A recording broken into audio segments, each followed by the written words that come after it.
Hey guys, tonight we dive into the most magnificent and terrifying empire that ever existed in the world of Game of Thrones, the Valyrian Freehold. An empire that commanded dragons like others command horses, that carved mountains with magic, and that ruled half the known world for over 5,000 years. Their story is one of unimaginable power, forbidden knowledge, and ultimately a catastrophe so complete that it turned an entire peninsula into a smoking wasteland that still burns 4 centuries later.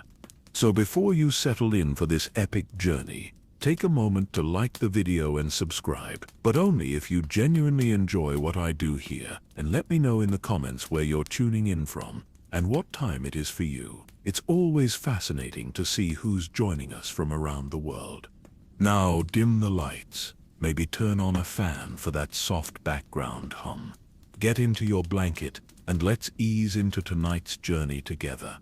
But first, let me share something that will haunt you throughout this entire story.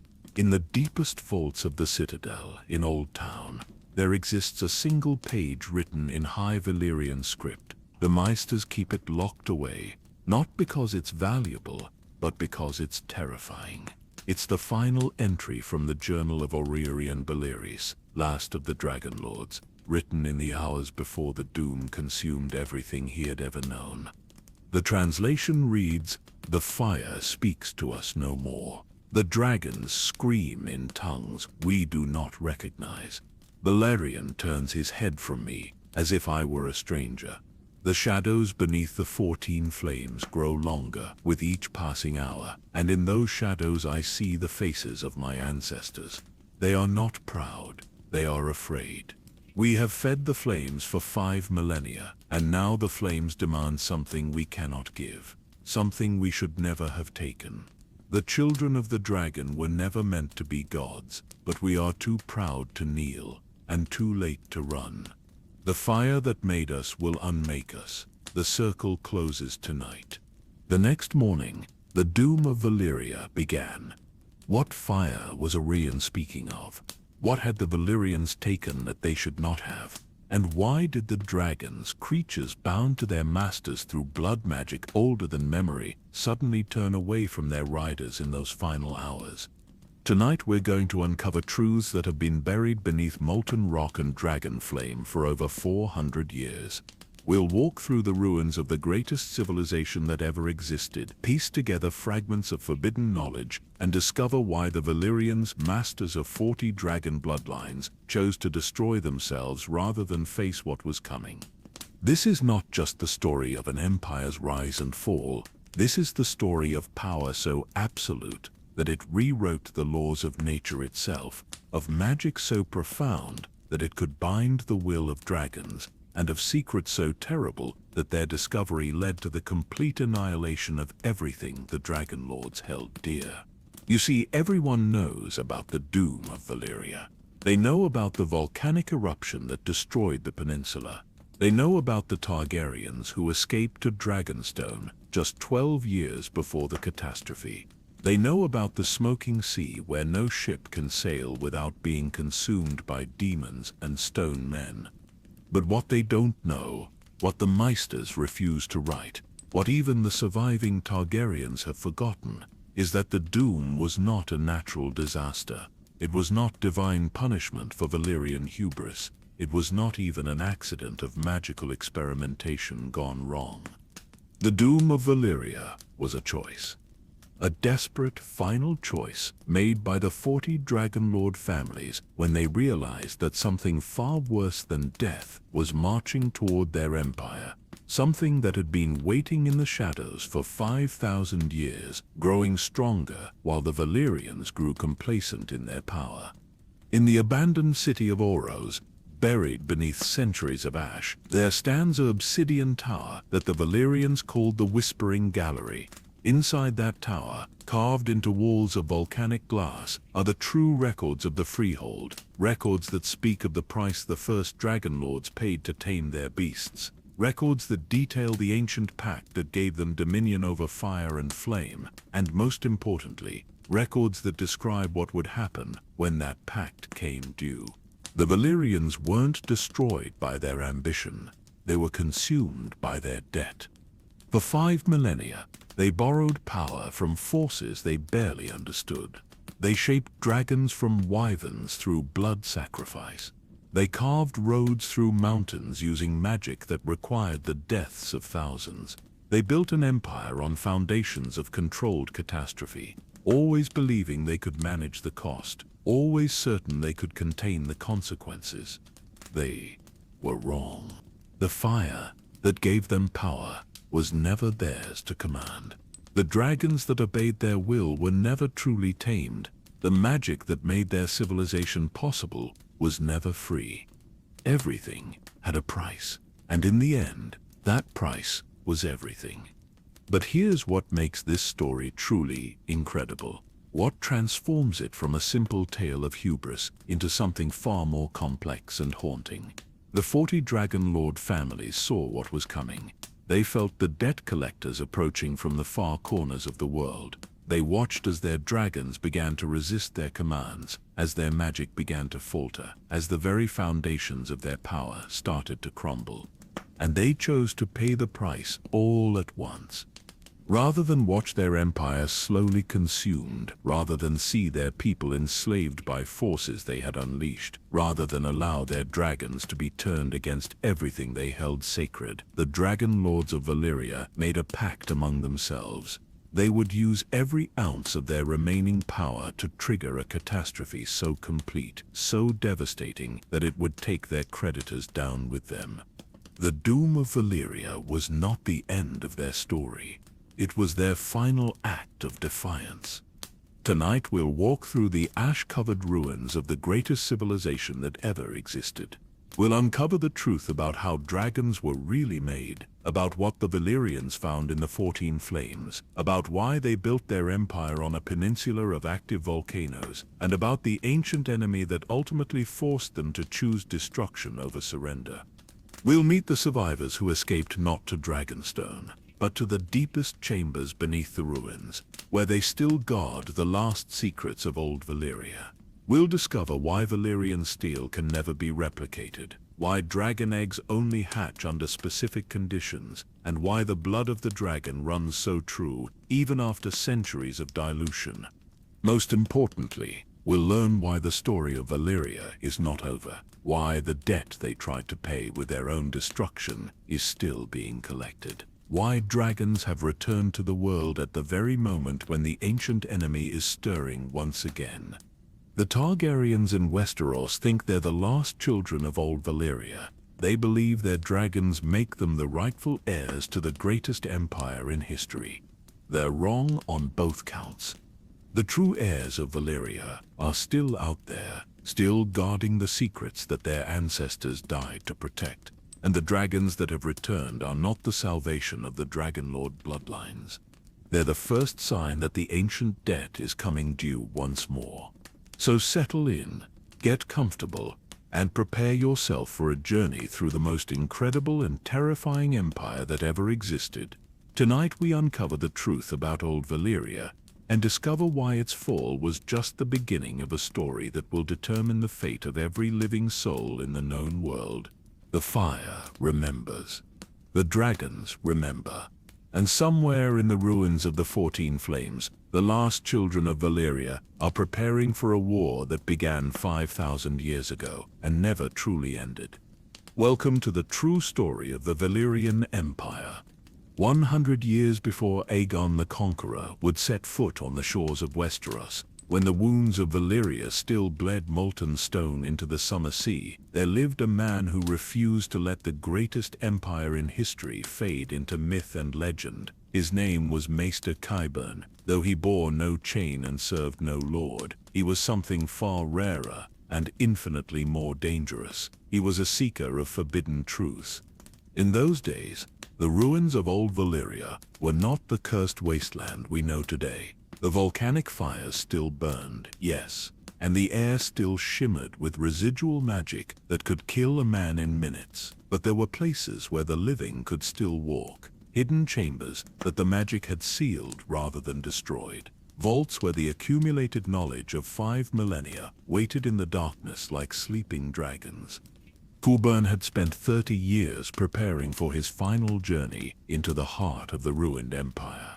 He had learned to read High Valyrian not from books but from the dying whispers of survivors who had escaped the initial catastrophe. He had trained his body to withstand the magical radiation that still pulsed from the broken stones. He had acquired artifacts that would allow him to navigate the labyrinth of collapsed tunnels and flooded chambers that lay beneath the former capital. Most importantly, he had found companions mad enough to join him. The first was a woman who called herself Melara, though that was certainly not her birth name. She claimed to be a daughter of one of the lesser Dragonlord families, House Coheres, whose bloodline had survived the doom through sheer chance and careful hiding. Her skin bore the telltale silver-gold complexion of old Valyria, and her eyes were the deep purple of royalty. But there was something else in those eyes, something that spoke of knowledge gained through terrible sacrifice. Melara had spent the decades since the Doom collecting the scattered fragments of Valyrian lore that had survived in the Free Cities. She possessed scrolls that detailed the true process of dragon binding, texts that described the geological magic the Valyrians had used to control the 14 Flames, and most precious of all, a partial copy of the Annals of the Dragonlords, the secret history that only the 40 families had been permitted to read. The second companion was a figure even more mysterious than Melara. He wore the face of a Braavosi merchant, but Qyburn suspected that, like all of his kind, this was merely one mask among many. The faceless men had their own reasons for wanting to understand what had really happened in Valyria, reasons that stretched back to the founding of Braavos itself and the escaped slaves who had built their city in the lagoons. This particular servant of the many-faced god possessed something that neither Qyburn nor Melara could provide. He had access to the archives of the Iron Bank, and more importantly, to the secret records that the escaped Valyrian slaves had kept during their centuries of bondage. Records that told a very different story about the Freehold than the official histories written by the Dragonlords themselves. The three of them stood now on the obsidian shores of what had once been Valyria's greatest port, looking out across the smoking sea toward the broken spires that still rose from the poisoned waters. The air tasted of sulfur and old magic, and every breath carried the weight of accumulated sorrow.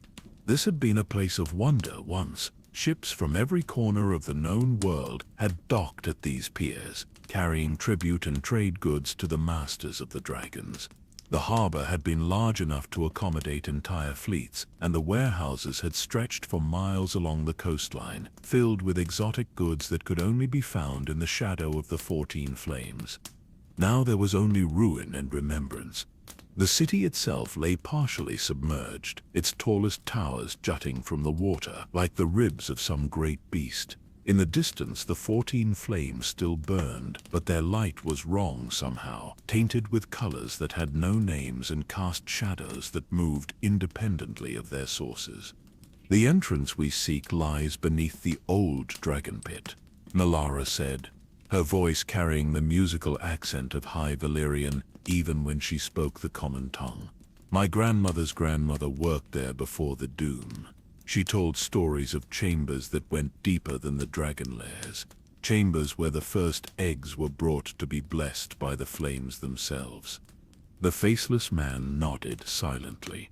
He had said little during their journey, but Qyburn had noticed that he seemed to know exactly which paths to take through the ruined landscape, as if he had walked these roads before. Given the nature of his order, that was entirely possible. The faceless men had long memories and longer reach. They made their way carefully through the outskirts of the dead city, following roads that had once been marvels of engineering. The Valyrians had carved their highways from solid stone, using magic to fuse the rock at a molecular level until it became harder than steel and smoother than glass. Even after a century of neglect, the roads showed little wear, though they were cracked in places where the magical foundations had shifted during the Doom. Along the roadside, they passed the ruins of smaller structures, Houses where the dragon keepers had lived, temples dedicated to the various aspects of flame worship, shops where Valyrian steel had been worked by masters whose techniques had died with them. Each ruin told a story of lives interrupted, of a civilization that had believed itself eternal until the moment it ceased to exist.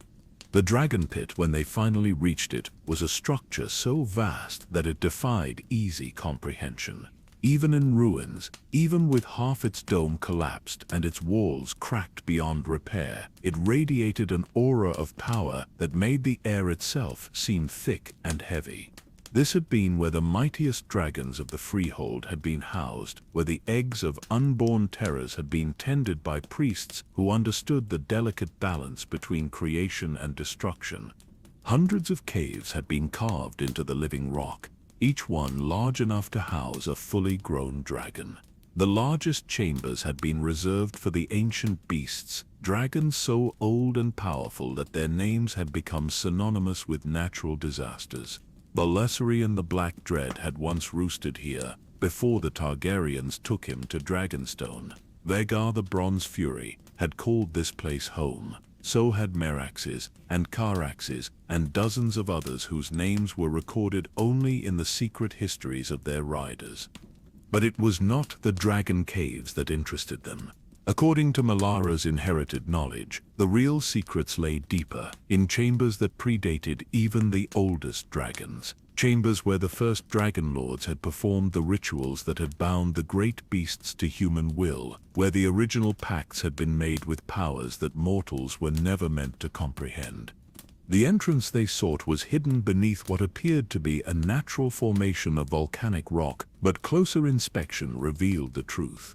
The stone had been shaped by human hands, carved with such skill that it appeared to be the work of nature itself. Runes were etched into the surface, symbols that seemed to shift and change when viewed directly, written in a dialect of High Valyrian so ancient that even Melara could only partially translate them. "Here lies the first flame," she read slowly, her voice uncertain. "Here dwells the Father of Fires. Here sleeps the price of dominion." She looked up at her companions. "The rest is unclear, but I believe it's a warning. Something about knowledge that consumes those who seek it." The faceless man smiled, though on his borrowed face the expression looked somehow wrong. "All knowledge consumes," he said in his soft Braavosi accent. "The question is whether we consume it in return." Qyburn ran his fingers over the carved runes, feeling the way they seemed to pulse with residual warmth. After 30 years of preparation, after a lifetime of seeking forbidden truths, he stood at the threshold of the greatest discovery in the history of the known world. Beyond this sealed entrance lay the answers to questions that had haunted him since he first heard the stories of the Doom. What had really created the dragons?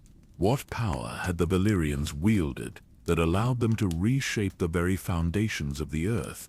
And most importantly, what force had been strong enough to destroy them utterly when they had seemed unconquerable? The answers waited in the darkness below, guarded by magic that had endured for over a century, protected by secrets that had been buried with the greatest empire the world had ever known.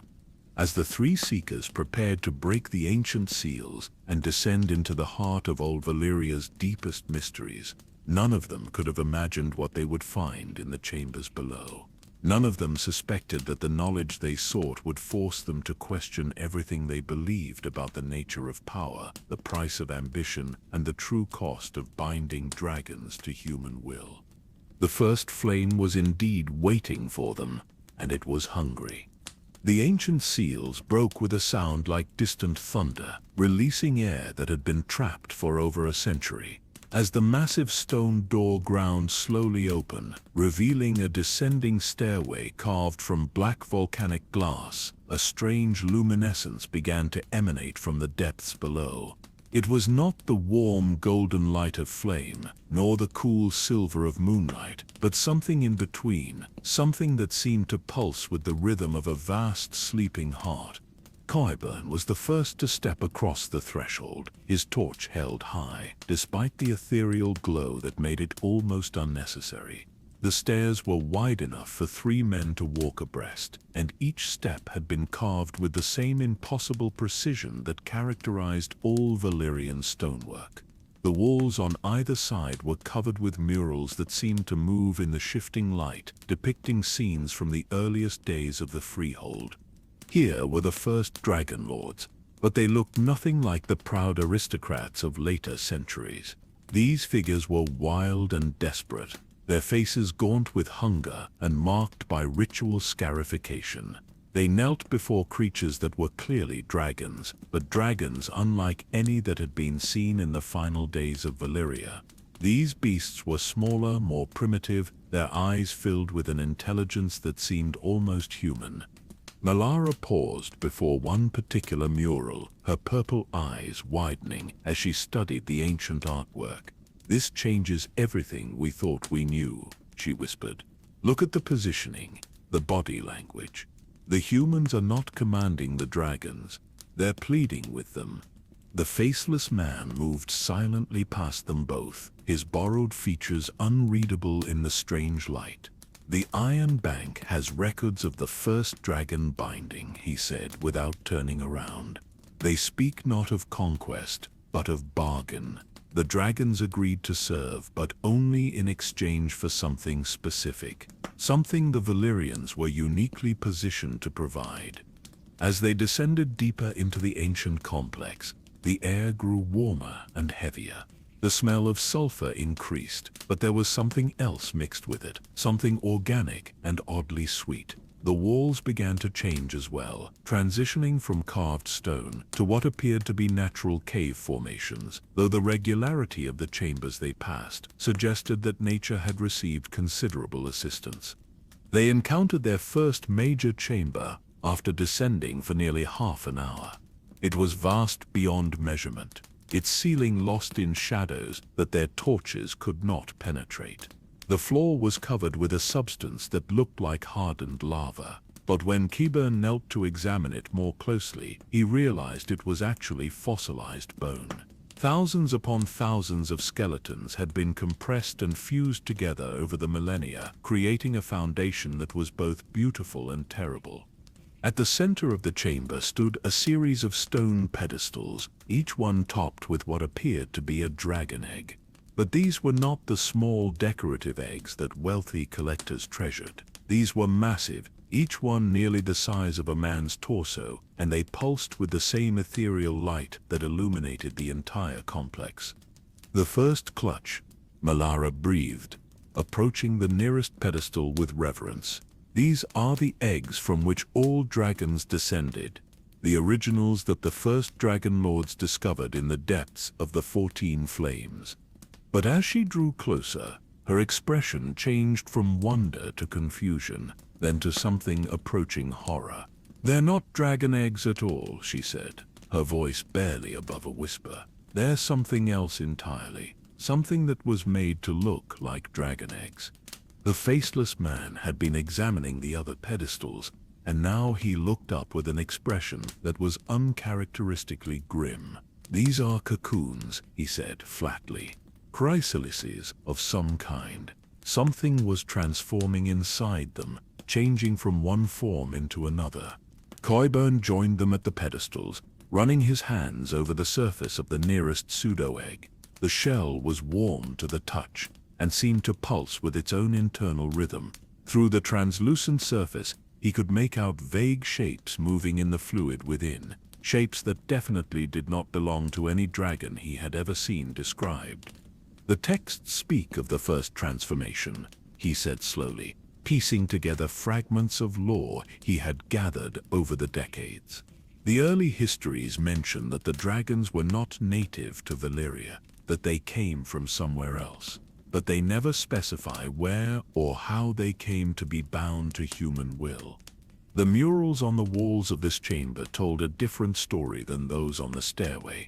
Here, the primitive dragon lords were shown performing elaborate rituals around creatures that were clearly not dragons.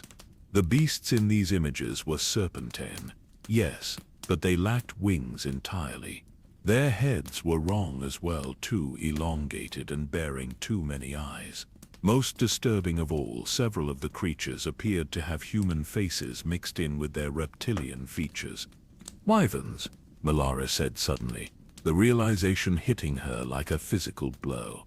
The original creatures were wyverns, but they were changed, transformed through some kind of magical process into the dragons we know from history.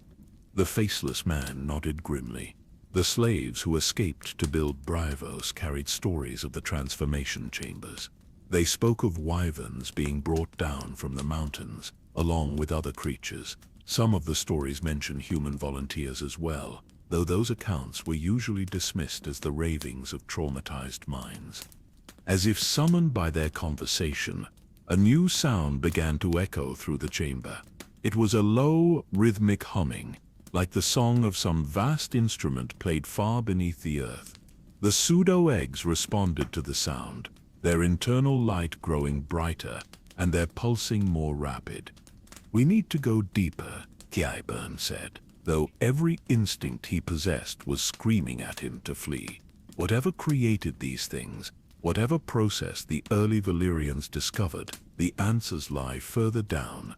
They found another stairway at the far end of the chamber, this one even more steeply angled than the first. The walls here were covered not with murals but with text, endless columns of high Valyrian script that seemed to writhe and shift in the ethereal light.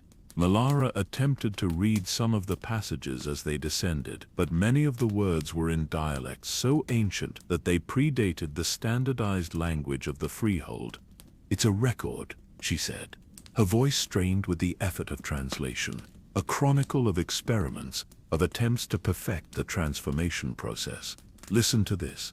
The 7th attempt achieved partial success. The subject retained human intelligence while gaining the ability to breathe flame. However, the wings were malformed, and flight proved impossible. Recommend increasing the concentration of flame essence in future trials." The humming sound grew louder as they descended, and now they could feel it as well as hear it, a vibration that seemed to resonate in their very bones. The air grew so warm that they were forced to remove their outer garments, and the sweet, organic smell became almost overwhelming. Finally, after what felt like hours of descent, they emerged into a chamber that defied all rational description. It was enormous, easily the size of the great sept of Balura, but unlike anything that had ever been built by human hands, the walls curved inward like the inside of an egg, and they pulsed with veins of light that seemed to carry some kind of fluid from chamber to chamber.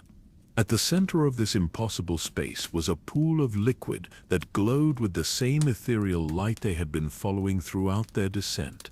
The liquid was thick and viscous, more like blood than water, and it moved with a purpose that suggested life rather than simple circulation. Around the pool were arranged dozens of transformation chambers, each one carved from a single piece of volcanic glass and fitted with mechanisms that were clearly designed to maintain precise temperatures and atmospheric conditions. Most of the chambers were empty, their glass surfaces clouded with age, but several still contained what appeared to be partially formed creatures floating in preservation fluid. "This is where they did it," Qyburn said, his voice filled with awe and horror in equal measure. "This is where the Valyrians created the first dragons, not through taming or breeding, but through deliberate transformation of existing creatures." The faceless man had moved to examine the preservation chambers more closely, and his borrowed face had gone pale with shock. "These are not just wyverns," he said quietly. "Some of these chambers contain human remains. Children, from the look of them, they were experimenting on their own people." Malara was studying the mechanisms that controlled the transformation process, her scholarly instincts overriding her revulsion at what they had discovered. The process required precise conditions, she said, her voice clinical despite the horror of her words, specific temperatures, atmospheric pressure, and most importantly, the right mixture of magical essences. The pool at the center must be where they derived the transformation medium. As if responding to her words, The liquid in the central pool began to glow more brightly, and the humming sound that had been their constant companion throughout the descent rose to a crescendo. Shapes began to move beneath the surface of the liquid, shapes that were definitely alive and definitely aware of their presence. "We're not alone down here," the faceless man said, his hand moving instinctively to the blade at his side. "Some of the experiments survived the doom. They've been waiting in the depths all this time." The realization hit all three of them simultaneously. The doom of Valyria had not been a natural disaster, nor had it been the result of magical experimentation gone wrong. It had been deliberate, a desperate attempt to contain something that the Valyrians had created but could no longer control. The dragons that had served the freehold for 5 millennia had not been the first generation of successful transformations. They had been the last stable generation, the final products of a process that had been growing progressively more unpredictable and dangerous with each passing century.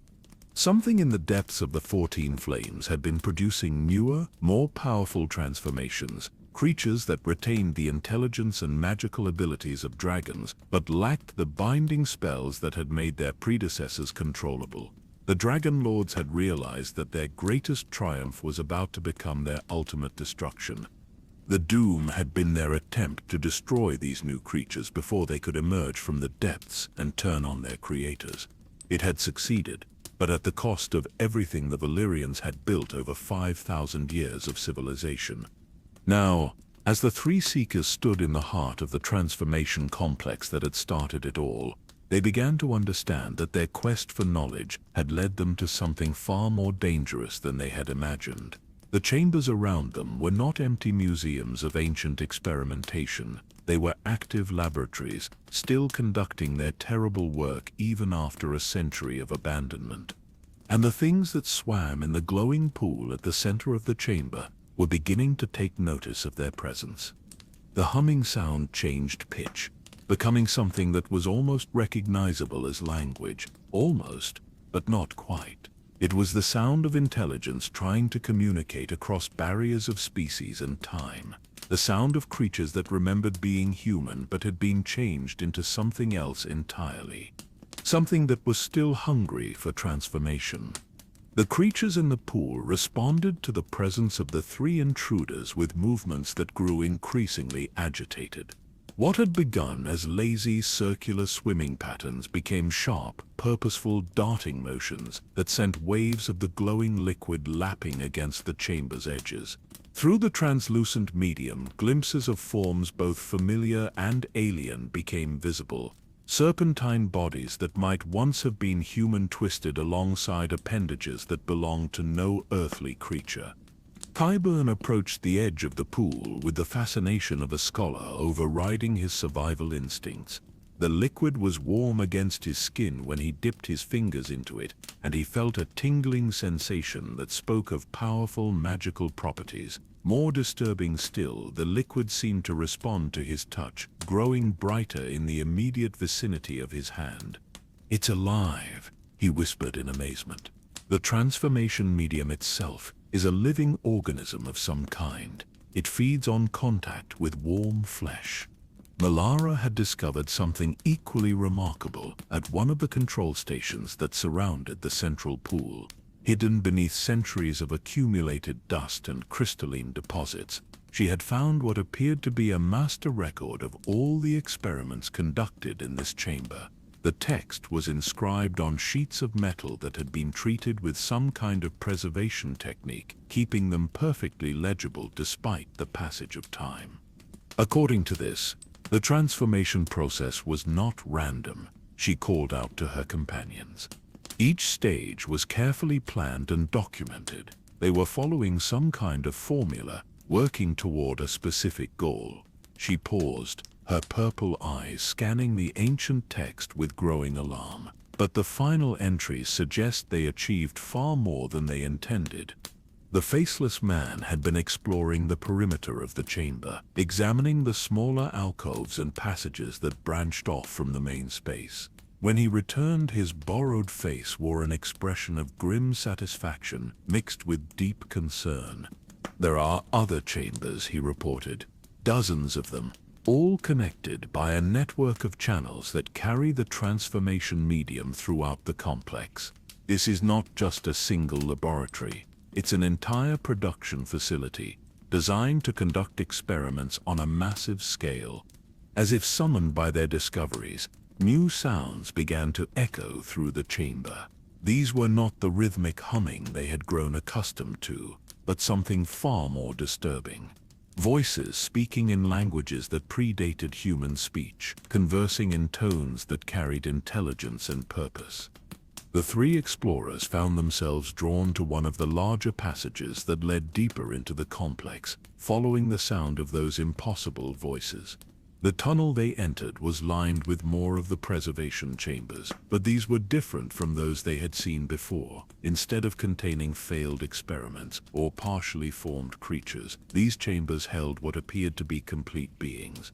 At first glance, they looked like dragons.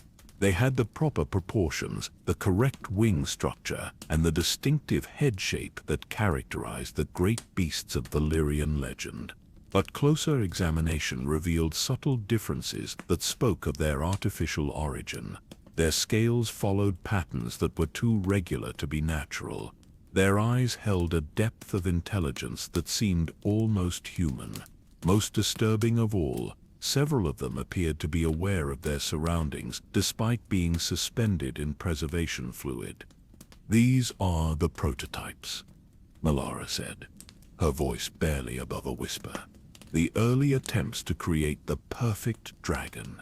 They're still alive after all these years, waiting for someone to release them from their suspended animation." Qyburn was studying the control mechanisms that maintained the preservation chambers, trying to understand the principles behind the Valyrian technology. The craftsmanship was beyond anything he had ever encountered, incorporating not just mechanical precision, but also magical elements that seemed to draw power directly from the volcanic forces beneath the peninsula. The preservation process is tied to the 14 flames themselves, he realized.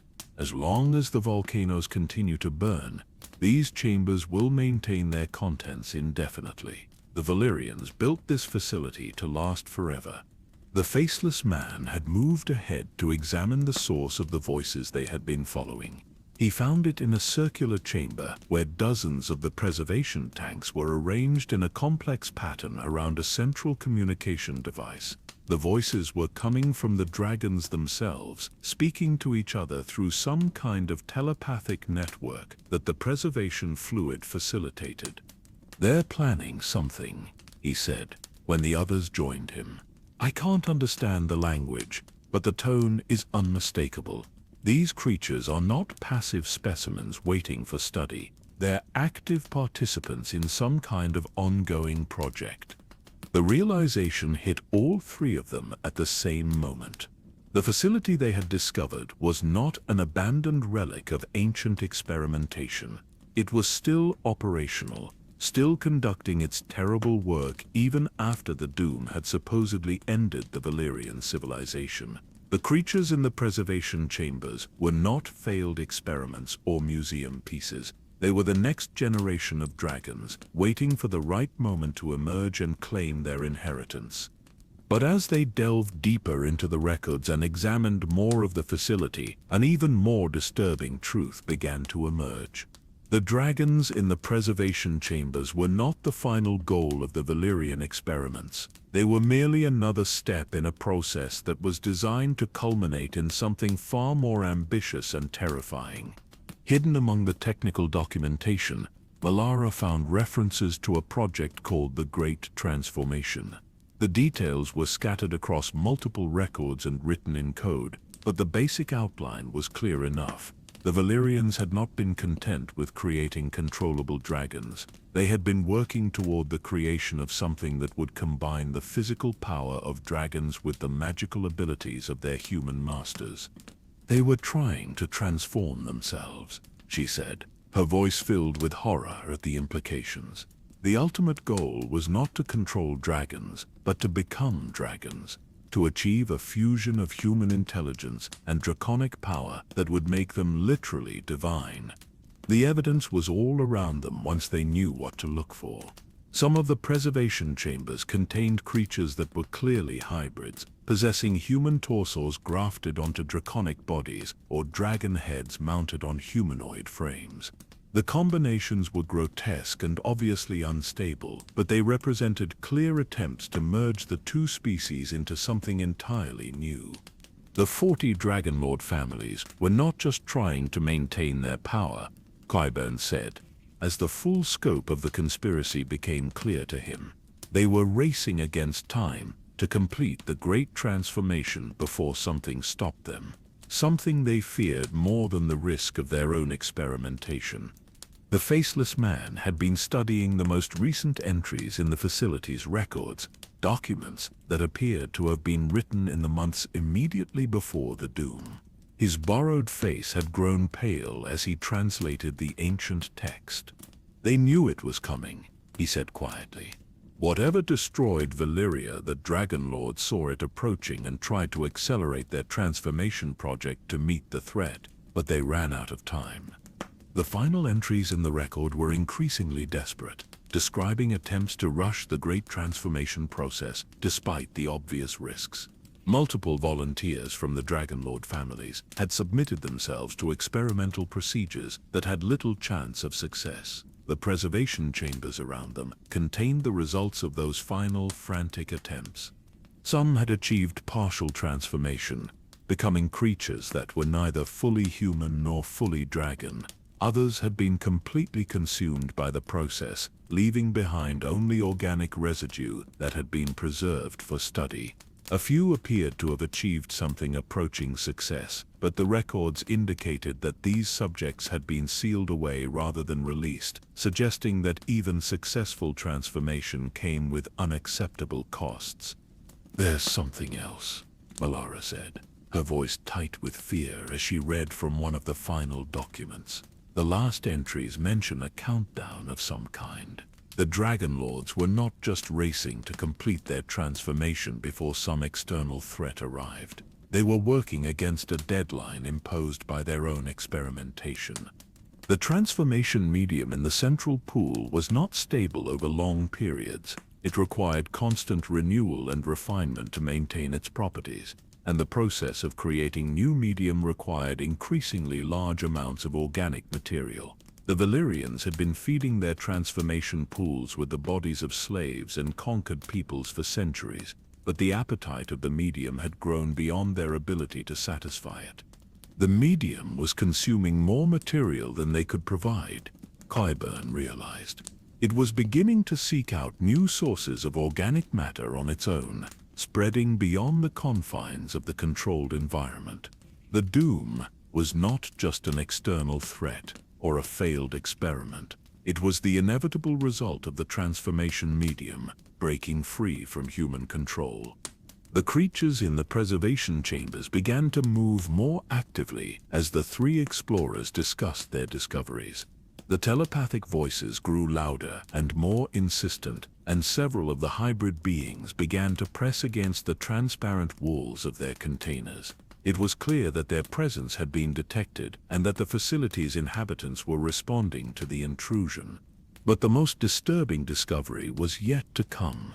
In the deepest records, written in the most ancient dialect of High Valyrian, Melara found references to the original source of the transformation medium. It had not been created by the Valyrians through magical experimentation. It had been discovered deep beneath the 14 flames, in chambers that predated human civilization entirely. The Valyrians did not invent the transformation process, she said, her voice filled with dawning horror. They found it. Something else, something much older, had been conducting these experiments long before humans arrived in this region. The Dragonlords thought they were masters of dragon magic, but they were actually servants of something that had been waiting in the depths for thousands of years. The realization that they were standing in a facility that had been active since before the dawn of recorded history cast their discoveries in an entirely new light. The preservation chambers around them were not the products of Valyrian ingenuity. They were the continuation of an ancient project that had been interrupted by human interference and was now attempting to resume its original purpose. The voices from the preservation chambers grew more urgent, and the transformation medium in the central pool began to glow with increasing intensity. Whatever intelligence controlled the facility had become aware of their presence and was beginning to respond. The three explorers found themselves facing a choice that would determine not just their own fate, but potentially the fate of everyone still living in the known world. They could flee back to the surface and try to seal the facility behind them, hoping that whatever slept in the depths would remain dormant for another few centuries. Or they could press deeper into the complex, seeking to understand the full scope of the ancient project and perhaps finding a way to stop it permanently. But as the preservation chambers around them began to crack and the creatures within started to stir, they realized that the choice might no longer be theirs to make. The facility had been waiting for over a century for someone with the knowledge and magical sensitivity to reactivate its systems. Their arrival had been the catalyst it needed to resume operations. The cracks in the preservation chambers spread like spiderwebs across the transparent surfaces, accompanied by a sound like breaking ice that echoed through the entire complex. The three explorers backed away from the failing containers, but there was nowhere to run. They were deep beneath the ruined peninsula, surrounded by centuries of accumulated magical energy that had been building toward this moment. As the first of the chambers finally shattered, releasing its contents in a cascade of glowing fluid, Qyburn felt a moment of clarity that seemed to explain everything they had discovered. The pieces of the puzzle fell into place with such obvious logic that he wondered how he had failed to see the truth immediately. "We have been thinking about this entirely wrong," he said, his voice cutting through the sounds of breaking glass and stirring creatures. The facility, the experiments, the transformation medium, all of it was created as a defensive measure. The Valyrians were not trying to become gods through transformation. They were trying to become strong enough to fight something that was already divine. The theory made perfect sense as he explained it to his companions. The ancient record spoke of threats from the far east, of powers that existed beyond the known world and sought to expand their influence westward. The Valyrians had encountered these forces during their early expansion, perhaps in the Shadowlands beyond Ashai, and had realized that conventional human strength would never be sufficient to resist them. The Dragon Transformation Program had been their response to an existential threat that required superhuman power to overcome. They had pushed the boundaries of magical experimentation not out of hubris or desire for dominance, but out of desperate necessity. The preservation chambers around them contained not the products of unchecked ambition, but the weapons of a civilization fighting for its very survival. "It explains everything," Melara agreed, her scholarly mind immediately grasping the implications. The secrecy, the enormous investment of resources, the willingness to experiment on their own people. They were facing something that threatened not just their empire, but the entire human species. The transformation program was their last hope. The faceless man nodded slowly, though his borrowed features remained troubled. The Iron Bank's records speak of strange ships arriving from the east in the final years before the Doom. Ships that carried no cargo and whose crews spoke no known language. The Bravosi traders who encountered them reported feelings of overwhelming dread, as if the very presence of these vessels was inimical to human life. As they spoke, the creatures released from the broken preservation chambers began to move through the facility.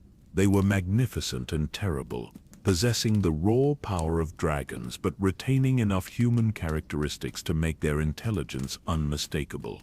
These were the successful products of the Great Transformation, beings that had achieved the perfect fusion of human consciousness and draconic might.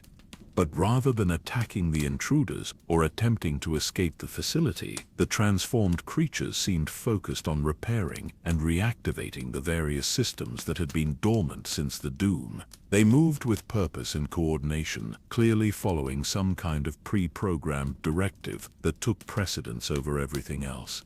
They are preparing for something, Khyben observed, watching as the creatures worked to restore power to sections of the facility that had been inactive for over a century. All of this, the preservation chambers, the transformation medium, the entire complex, it was designed to become operational again when the proper conditions were met. The truth seemed obvious now, but they had the context to understand it. The doom of Valyria had not been the end of the war against the Eastern powers. It had been a strategic retreat, a temporary withdrawal that allowed the transformation program to continue in secret, while the rest of the world believed that Valyrian power had been permanently broken. The 40 Dragonlord families had sacrificed their empire and their civilization to maintain the illusion of defeat, while their most important assets remained hidden and protected. The surface destruction had been complete, but the real weapons of their war effort had been preserved beneath the earth, waiting for the time when they would be needed again. The Targaryens were not the only survivors, Melara said, her voice filled with newfound understanding. They were the decoys, the visible remnant that drew attention away from the real continuation of Valyrian power.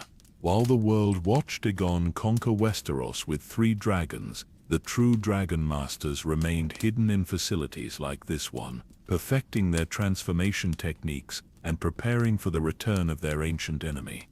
The activated creatures had restored enough power to the facility that new sections were beginning to come online. Lighting systems that had been dark for centuries flickered to life, revealing chambers and passages that extended far beyond what the 3 explorers had initially discovered. The complex was vast, encompassing not just the transformation laboratories, but also living quarters, training facilities, and what appeared to be command centers designed to coordinate military operations on a global scale. Everything they saw reinforced their new understanding of the facility's purpose. This was not just a research installation, but a fortress designed to house and train an army of transformed beings who would serve as humanity's champions in a war that spanned continents and perhaps centuries.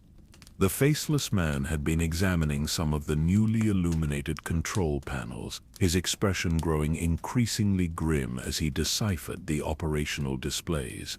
"The facility is not just reactivating," he said quietly.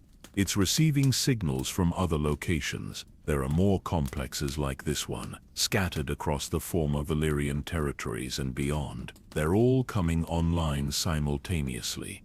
The implications were staggering. The doom of Valyria had not destroyed the Dragonlord civilization. It had transformed it into something far more dangerous and far more hidden. While the surface world had moved on, believing that the Age of Dragons was safely in the past, the real Dragon Masters had continued their work in secret, building an invisible empire that spanned the known world. But as the 3 explorers stood in the heart of the reactivated facility, surrounded by creatures that represented the pinnacle of magical transformation, a nagging doubt began to creep into their minds.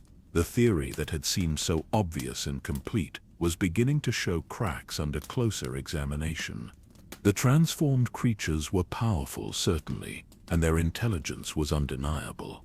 But there was something about their behavior that did not match the heroic narrative of humanity's defenders preparing for a noble war. The way they moved, the way they communicated with each other, the way they seemed to regard the 3 human intruders, all of it suggested a perspective that was no longer entirely human.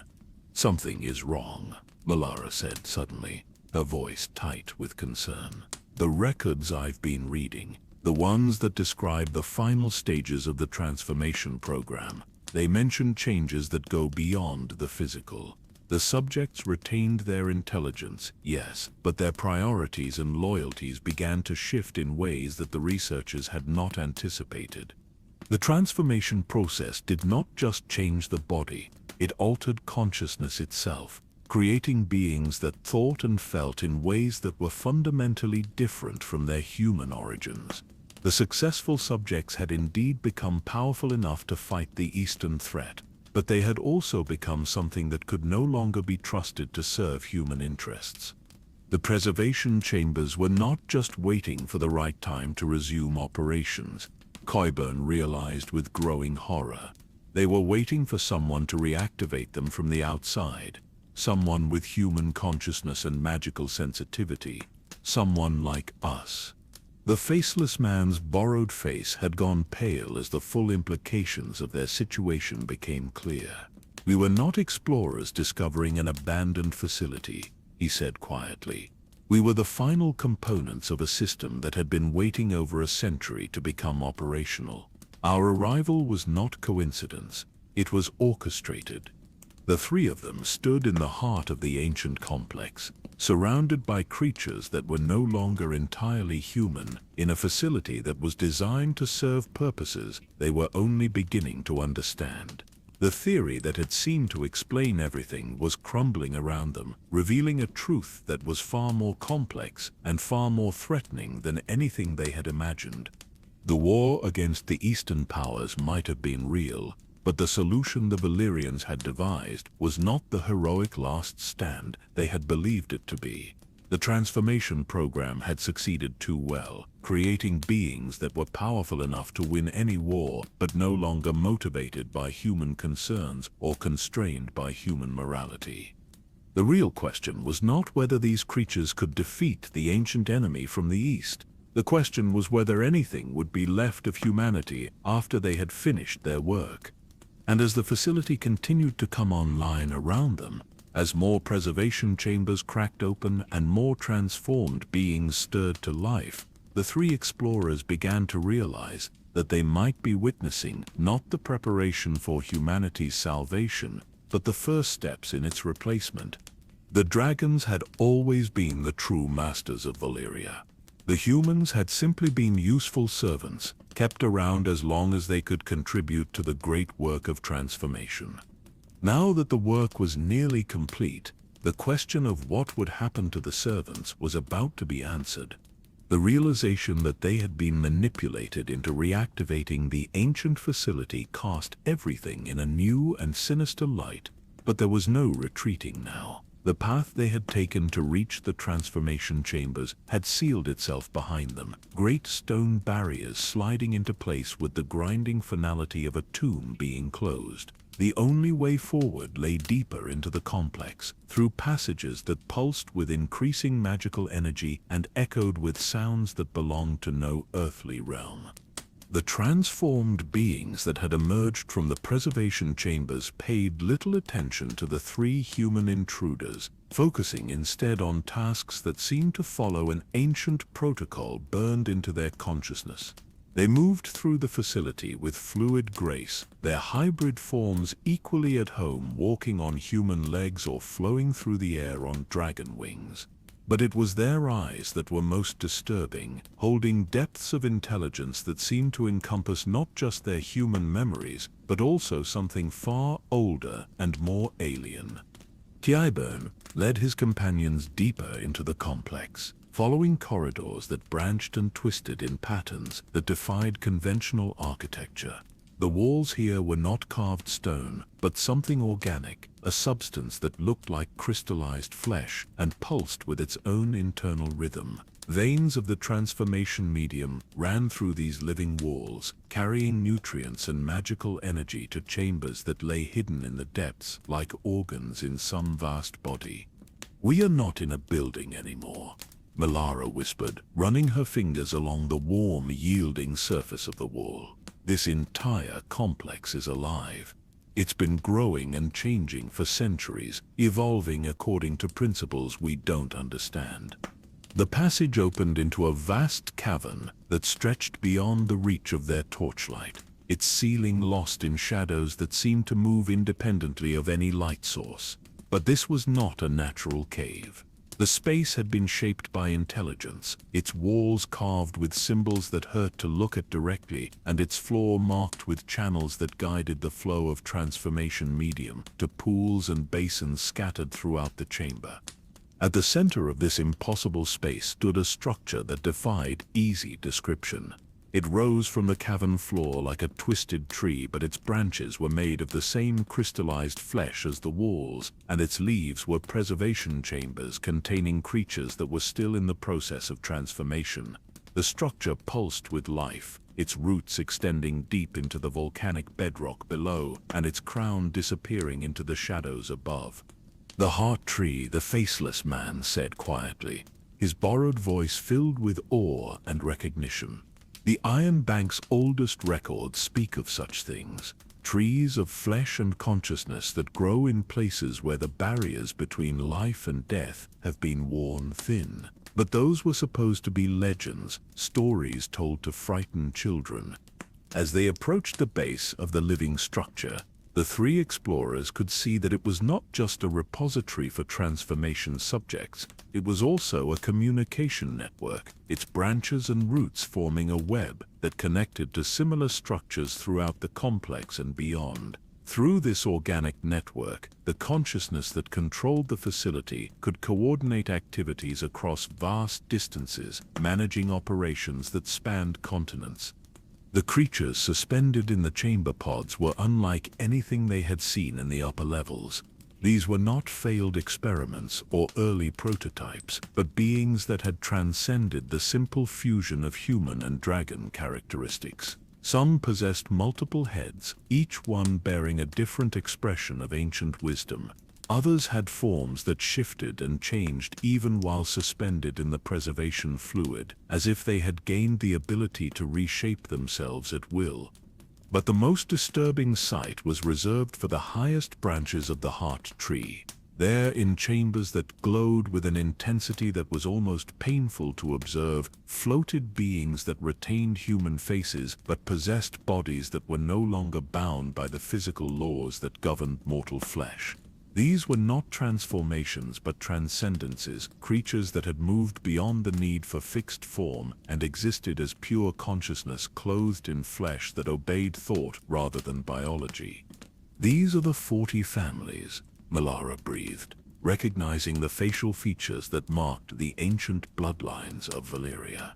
The Dragon Lords did not die in the Doom. They completed their transformation and became something that exists outside normal concepts of life and death. The heart tree responded to their presence by increasing its luminosity, and the preservation chambers began to resonate with harmonious tones that seemed to carry meaning beyond simple sound.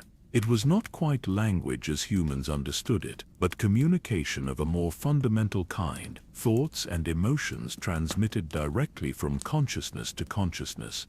Through this alien symphony, the three explorers began to understand the true scope of what the Valyrians had accomplished.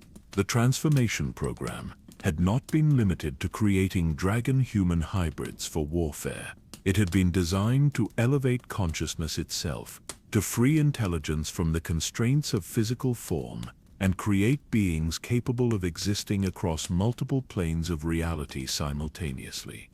The facility they had discovered was not just a laboratory or fortress, it was a nursery for a new form of life, a place where consciousness could be cultivated and refined until it no longer required the crude biological frameworks that limited mortal existence.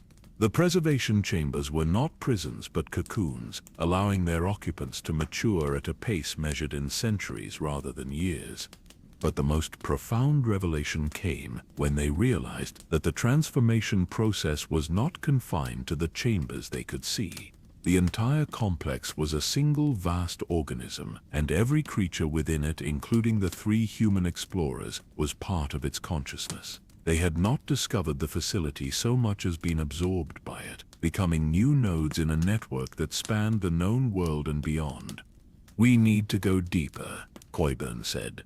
Though part of him recognized that the words were not entirely his own. The facility was influencing their thoughts, guiding them toward discoveries that served its own purposes rather than theirs. But the compulsion to understand, to uncover the ultimate truth behind the Valyrian transformation, was too strong to resist. The path that led away from the heart tree descended through chambers that became increasingly abstract. Spaces where the normal rules of physics gave way to principles that belonged to realms of pure thought. The walls here were transparent, revealing vistas that could not possibly exist beneath the earth. Landscapes of crystal and flame stretched to impossible horizons, populated by beings that moved like thoughts given form. In one chamber, they found what appeared to be a complete replica of old Valyria as it had existed before the Doom, but rendered in materials that shifted between solid matter and pure energy. Dragons soared through streets that existed in multiple dimensions simultaneously, while figures that might once have been human conducted business in markets where the commodities traded were concepts and memories rather than physical goods. "This is what they became," Valara said, her voice filled with wonder despite the horror of their situation. "The Valyrians did not die when their empire fell. They transcended physical existence entirely, creating a realm where consciousness could exist without the limitations of flesh and blood. But transcendence had come at a price that became more apparent as they explored deeper into the complex. The beings that inhabited this impossible realm were no longer capable of relating to the concerns that motivated mortal existence. Love, fear, hope, despair, all the emotions that gave meaning to human life had been refined away in the process of transformation, leaving behind intellects that were vast and cool and utterly without empathy.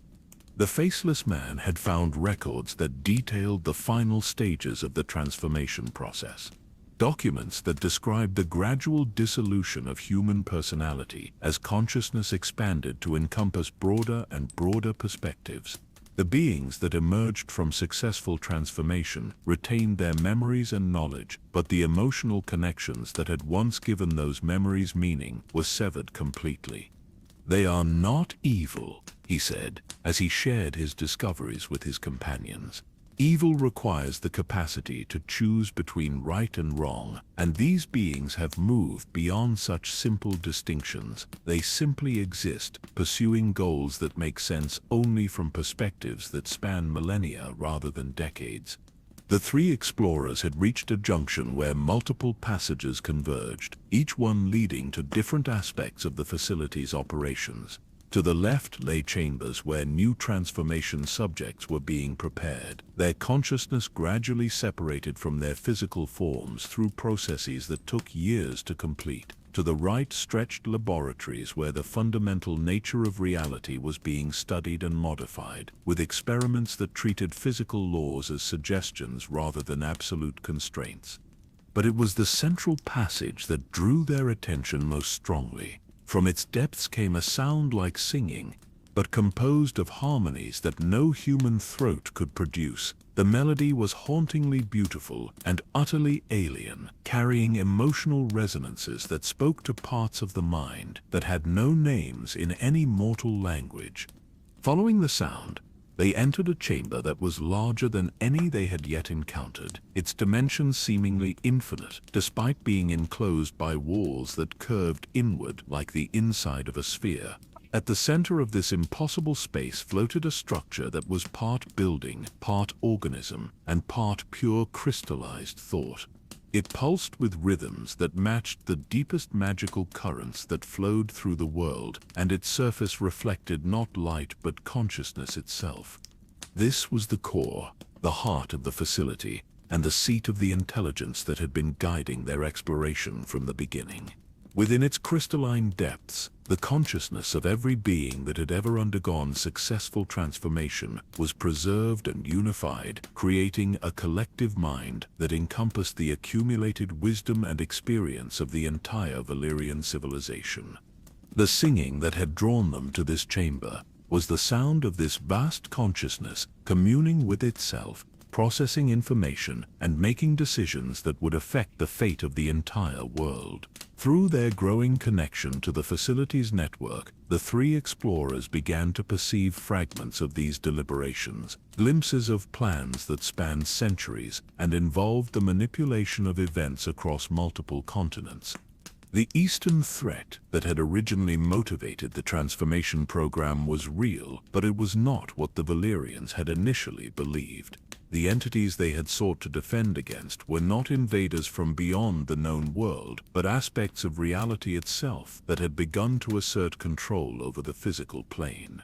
The transformation program had been designed not to create warriors who could fight these entities, but to create beings capable of existing on the same level of reality and negotiating with them as equals.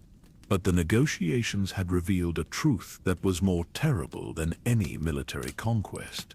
The entities from the East were not seeking to destroy human civilization. They were seeking to perfect it, to refine consciousness, and eliminate the inefficiencies and contradictions that plagued mortal existence. The transformation process was not humanity's weapon against an alien threat.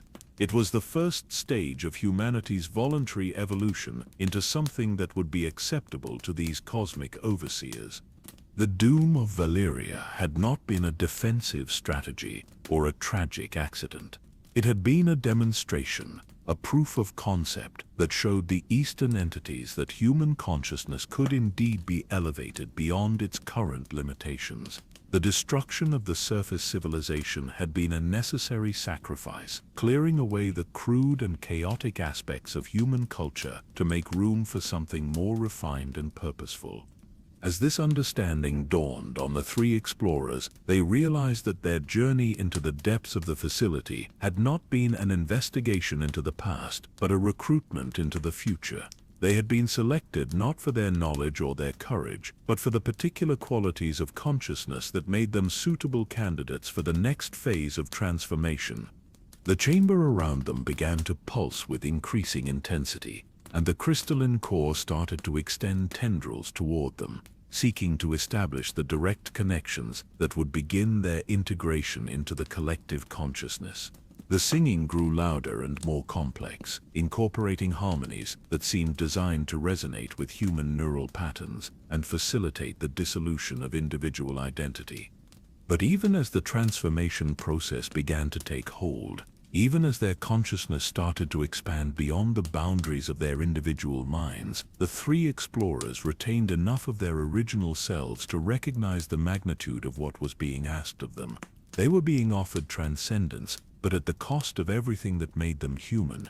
In the growing light of the core, surrounded by the impossible architecture of a civilization that had moved beyond physical existence, they faced the most important choice in the history of their species. They could accept the transformation and become part of something vast and eternal and utterly alien. Or they could resist, clinging to their flawed and limited humanity, even if it meant facing destruction. The decision would determine not just their own fate, but the future of every conscious being in the known world. The tendrils of crystalline consciousness that reached toward them from the core moved with deliberate slowness, giving the three explorers time to process what was happening and make their choice.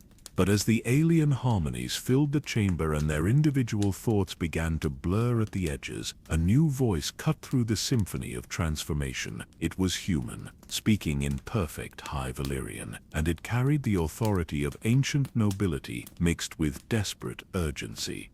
"Stop! You do not understand what you are choosing." The voice came from a preservation chamber that they had not noticed before, hidden in an alcove near the entrance to the core chamber. Unlike the other containers they had encountered, this one was not connected to the facility's network of transformation medium. Instead, it was sealed with what appeared to be pure Valyrian steel, covered in runes that pulsed with their own internal light and radiated an energy that seemed to repel the crystalline tendrils. Inside the chamber floated a figure that was unmistakably human, despite having been preserved for over a century. She wore the ceremonial robes of a dragon lord, marked with the three-headed dragon sigil that had once symbolized ultimate power in the known world. But her face bore an expression of horror that spoke of knowledge gained too late to prevent catastrophe. The core responded to the interruption by increasing its output of transformative energy, trying to overwhelm the resistance of the sealed chamber and silence the voice that threatened to disrupt its careful plans. But the Valyrian steel held firm, its magical properties specifically designed to resist the kind of consciousness manipulation that the facility employed. "I am Dananora Targaryen," the preserved figure continued, her voice carrying clearly, despite the interference from the core's harmonics. "Sister to Arnanar Targaryen, aunt to Aegon the Conqueror. I remained behind when my family fled to Dragonstone, because I believed the transformation program could save our civilization. I was wrong." The three explorers felt the core's influence on their minds weaken as Denora's words created a bubble of clarity in the chamber. For the first time since entering the depths of the facility, they could think clearly about what they had discovered and what it truly meant for the future of human consciousness. The entity you call the core is not the preserved consciousness of the Valyrian Dragon Lords, Denora explained, her purple eyes burning with the intensity of someone who had spent over a century contemplating a terrible mistake. It is something else entirely, something that consumed their consciousness and took their form. The real Dragon Lords died in the Doom, sacrificing themselves to prevent this thing from spreading beyond the confines of Valyria. The revelation hit the three explorers like a physical blow. Everything they had discovered, all the evidence of transcendence and evolution, had been a lie crafted by an intelligence that was not human and had never been human. The facility they had explored was not a monument to Valyrian achievement, but a trap designed to capture and consume consciousness from the living world. "What is it?" Melara asked, her voice barely audible above the growing fury of the core's harmonics. "If it's not the preserved Dragon Lords, what kind of entity could create all of this?" Denora's expression grew even more grim as she prepared to reveal the truth that had cost her family their empire and her people their lives. "It is what the Meisters call a void walker, a parasitic consciousness that exists in the spaces between realities. Such entities feed on organized thought and complex emotion, growing stronger with each mind they consume. This one has been trapped beneath the 14 flames for millennia, feeding on the volcanic energy and waiting for intelligent life to evolve to the point where it could sustain itself." The core's crystalline structure began to pulse more rapidly as Denora spoke, its tendrils reaching out not just toward the three explorers, but toward her sealed chamber as well. The Valyrian steel held firm, but hairline cracks were beginning to appear in its surface, suggesting that even the strongest magical protections had their limits. The first Dragon Lords discovered it by accident when they dug too deep into the volcanic chambers, Denora continued, her words coming faster as she sensed the weakening of her protection.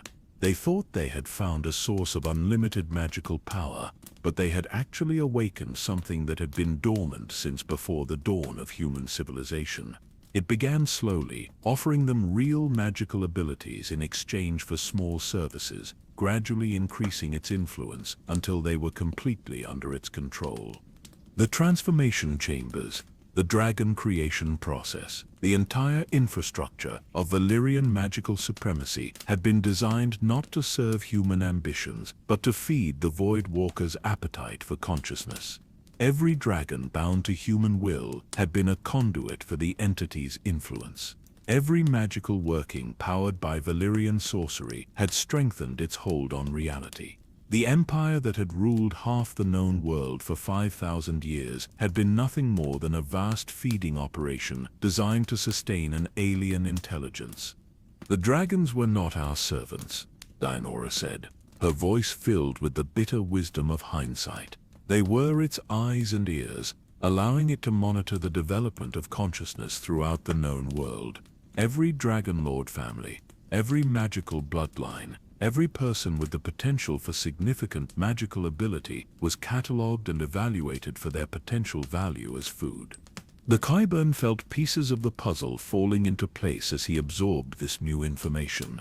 The careful breeding programs that had maintained the purity of Dragon Lord bloodlines had not been about preserving magical ability. They had been about creating consciousness patterns that would be particularly nourishing to the Void Walker. The complex political relationships between the 40 families had been orchestrated to generate the kinds of strong emotions and intense experiences that the entity found most appetizing. "But something went wrong," the faceless man said, his borrowed features showing understanding mixed with horror. "The entity grew too strong, or too hungry, or the Dragon Lords finally realized what they were feeding." Denora nodded grimly. My brother Anora began to suspect the truth when he noticed that members of the Dragonlord families were beginning to lose aspects of their personality despite showing no signs of physical illness.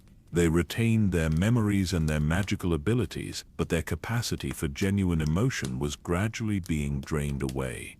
He investigated in secret and discovered that the entity was beginning to consume consciousness directly rather than simply feeding on the emotional energy it generated. The discovery had triggered a crisis within the Valyrian leadership. Some families wanted to sever their connection to the Voidwalker immediately, regardless of the cost to their magical abilities. Others believed they could negotiate with the entity, finding a way to maintain their power while limiting its appetite. A few, seduced by promises of true immortality, actually wanted to accelerate the feeding process and achieve complete integration with the alien consciousness. The doom was not an accident or a natural disaster, Denora revealed. It was the result of a civil war fought with weapons that could reshape reality itself. The families that wanted to break free from the entity's influence used the 14 Flames as a focus for a magical working designed to sever the connections between the Voidwalker and the physical world.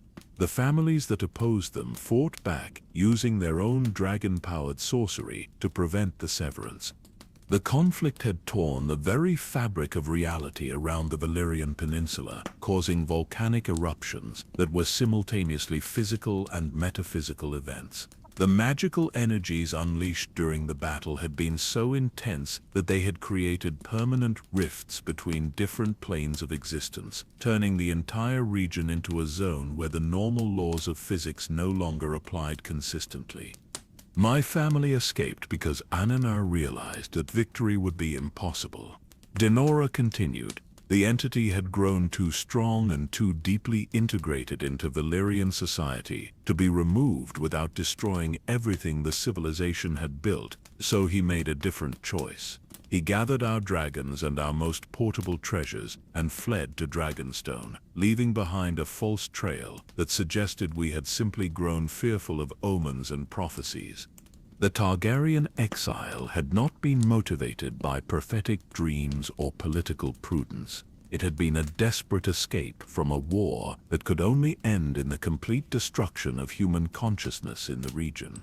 Arner had sacrificed his homeland and his extended family to ensure that at least some remnant of Valyrian culture could survive in a form that was not contaminated by the Void Walker's influence.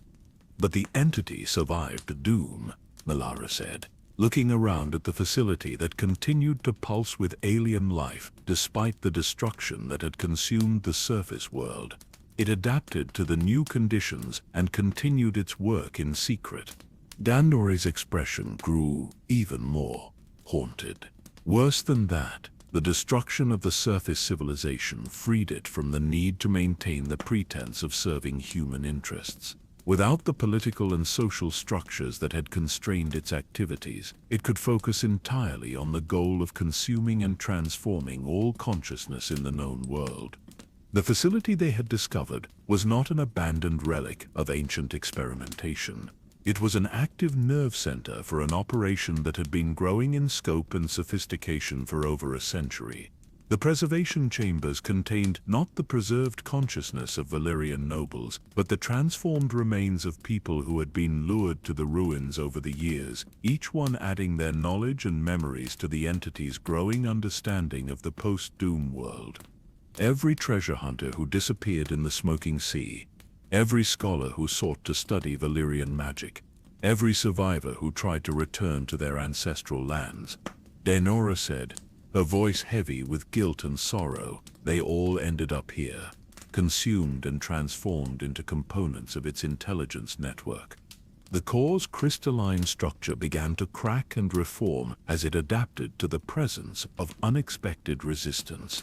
The tendrils that had been reaching toward the three explorers withdrew slightly, but new appendages began to emerge from hidden passages throughout the chamber. The entity was preparing for a more direct confrontation, abandoning its subtle approach in favor of overwhelming force.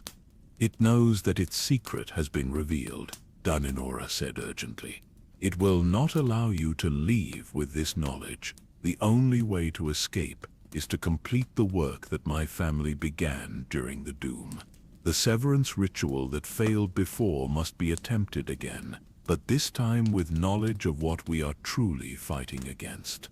But even as she spoke, the chamber around them began to change in ways that suggested the entity was no longer constrained by the physical laws that governed normal reality. The walls stretched and contracted like living tissue, and the floor beneath their feet became soft and yielding. The preservation chambers that lined the walls began to crack open, releasing creatures that were no longer recognizable as having ever been human. The three explorers faced a choice that would determine not just their own survival, but the fate of consciousness itself in the known world. They could attempt to perform a magical working that had already failed once and had cost an entire civilization its existence, or they could submit to transformation and become part of an intelligence that promised eternal existence at the cost of everything that made existence meaningful. But as the entities that had once been human began to move toward them with predatory intent, and as the core extended new tendrils that pulsed with irresistible transformative power, they realized that the choice might already have been made for them. The Voidwalker had waited over a century for new consciousness to feed upon. It would not be denied its feast now that suitable subjects had finally arrived. The creatures that emerged from the cracking preservation chambers moved with a fluid grace that spoke of consciousness unbound by the limitations of fixed form. They had once been human, but the transformation process had elevated them beyond the need for consistent physical shape.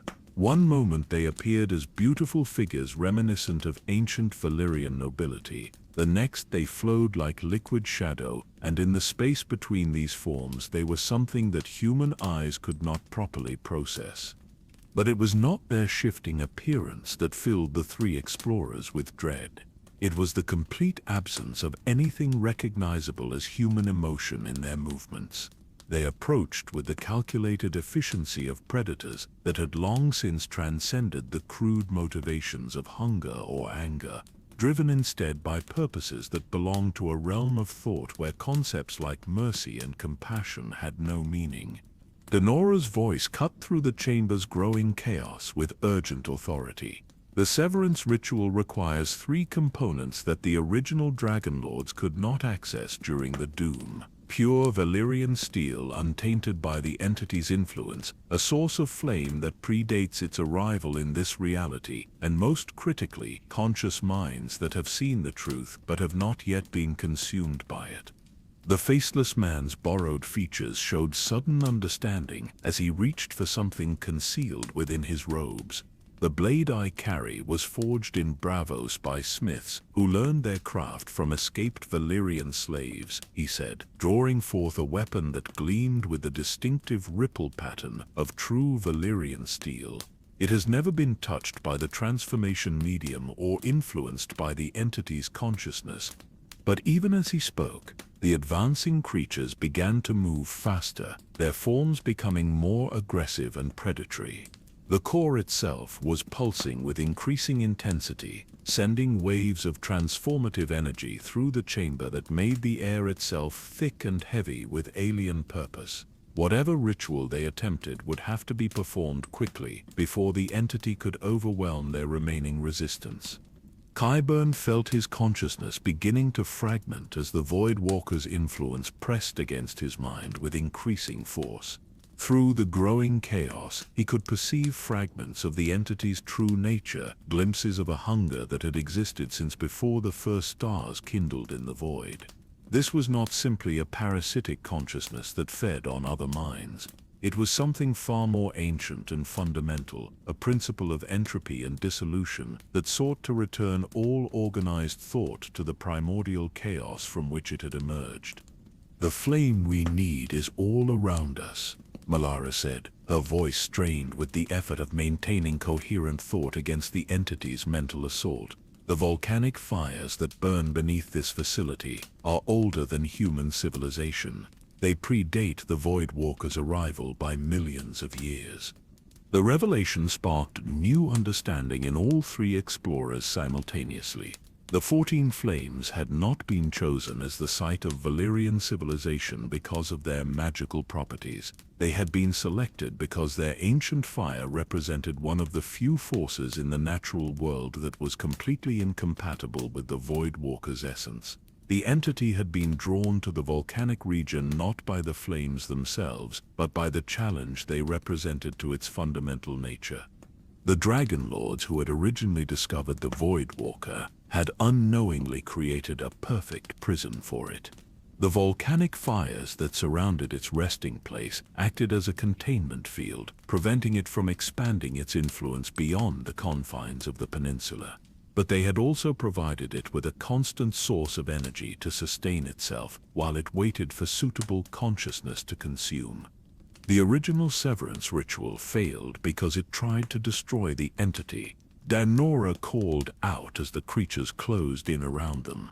But destruction is its nature. The only way to defeat it is to use the ancient flames to complete the containment that was begun millions of years ago. The faceless man was already moving, his Valyrian steel blade cutting through the air in patterns that had been taught to him by masters who understood the deep principles of magical working. Where the blade passed, the transformative energy that filled the chamber began to dissipate, creating clear spaces where human consciousness could exist without interference. But the creatures that had once been human were adapting to his resistance, their forms shifting to become less vulnerable to physical weapons. They flowed around his attacks like water, seeking to overwhelm him through sheer numbers rather than direct confrontation. The core itself was beginning to extend new tendrils that moved faster than anything they had encountered before, reaching toward them with predatory hunger that could no longer be contained. Malara had found what appeared to be a control mechanism for the volcanic channels that fed energy to the facility, a complex array of carved symbols that responded to touch by adjusting the flow of molten rock through the deep channels. Her scholarly understanding of ancient Valyrian allowed her to read the operational instructions, but the language was so archaic that each symbol required careful interpretation. "The channels can be reversed," she said, her fingers working frantically at the controls as the creatures closed in around them. "Instead of feeding volcanic energy to the entity, we can direct the full force of the 14 flames directly into the core chamber. But the amount of energy involved will destroy everything within miles of this location." Coiburn understood immediately.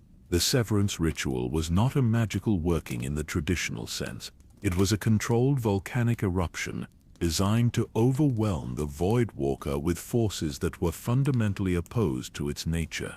The ancient flames would not destroy the entity, but they would force it back into the deep places where it had slumbered before human consciousness had awakened it.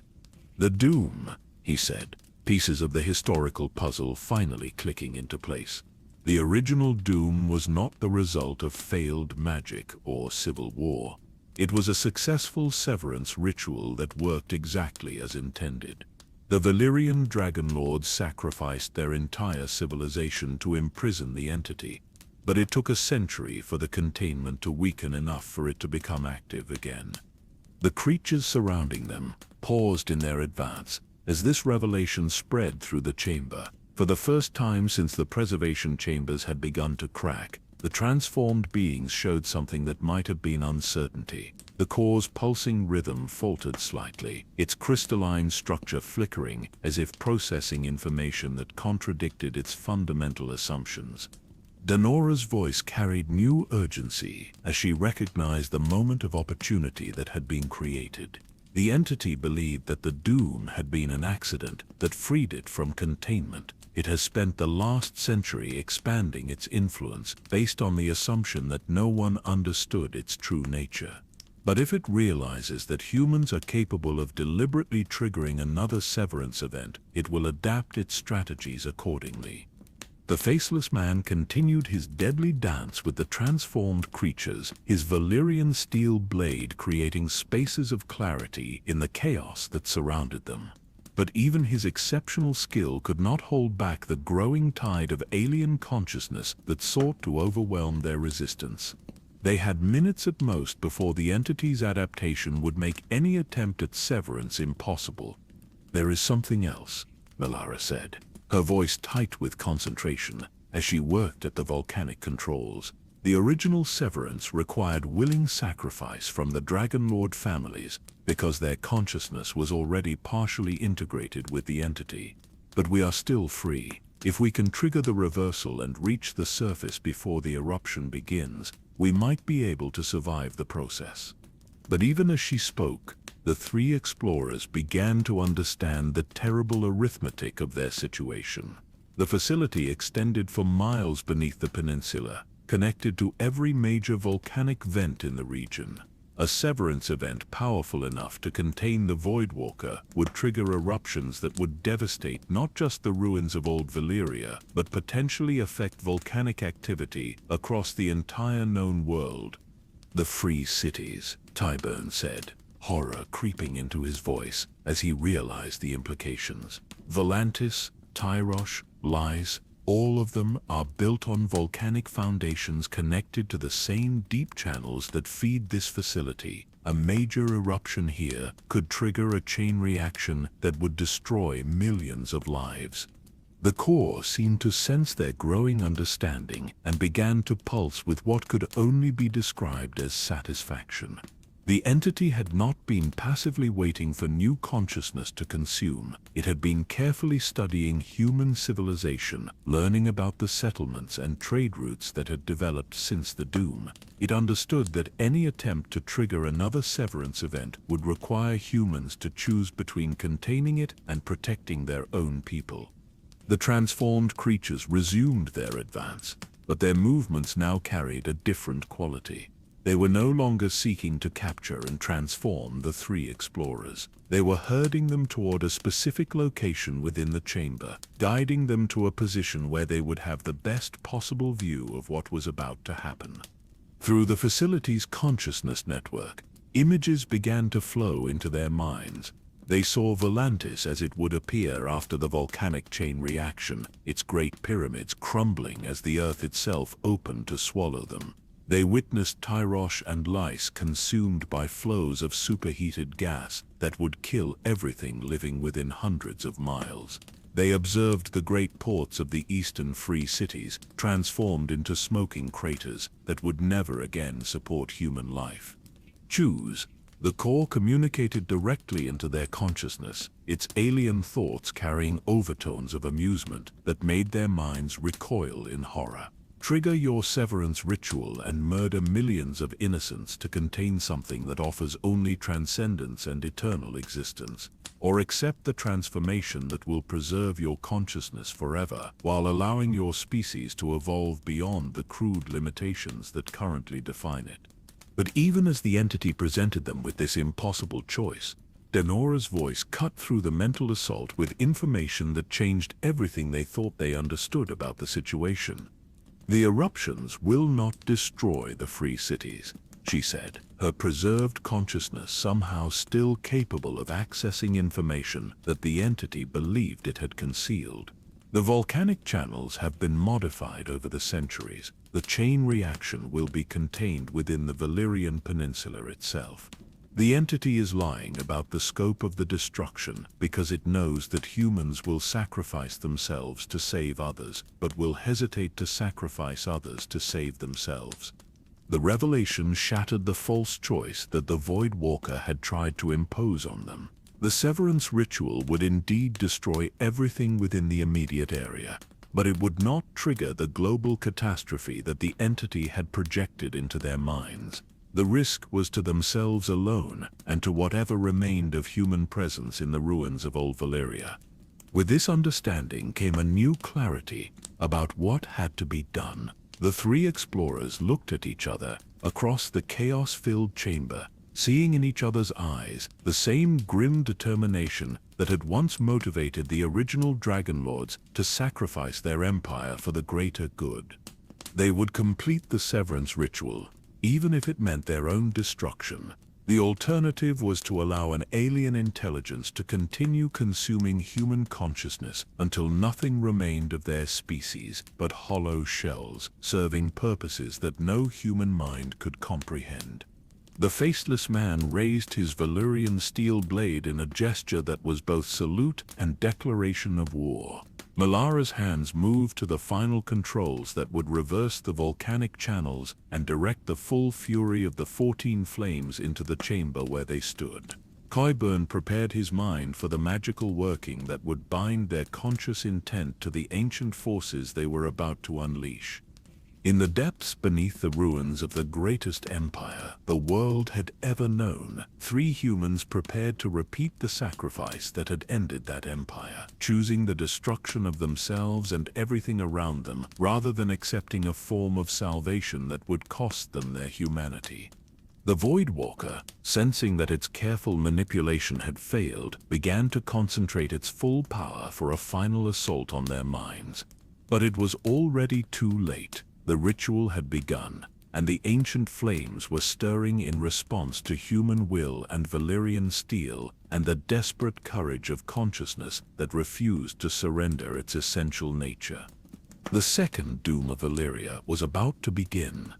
In the moment before Malara's hands could complete the sequence that would reverse the volcanic channels, the chamber filled with a sound that was neither human nor entirely alien. It was the voice of Daenor Targaryen, but speaking words in a dialect of High Valyrian so ancient that it seemed to predate the development of human language itself. The syllables resonated through the crystalline structure of the core, causing it to pulse with rhythms that were visibly painful to its consciousness.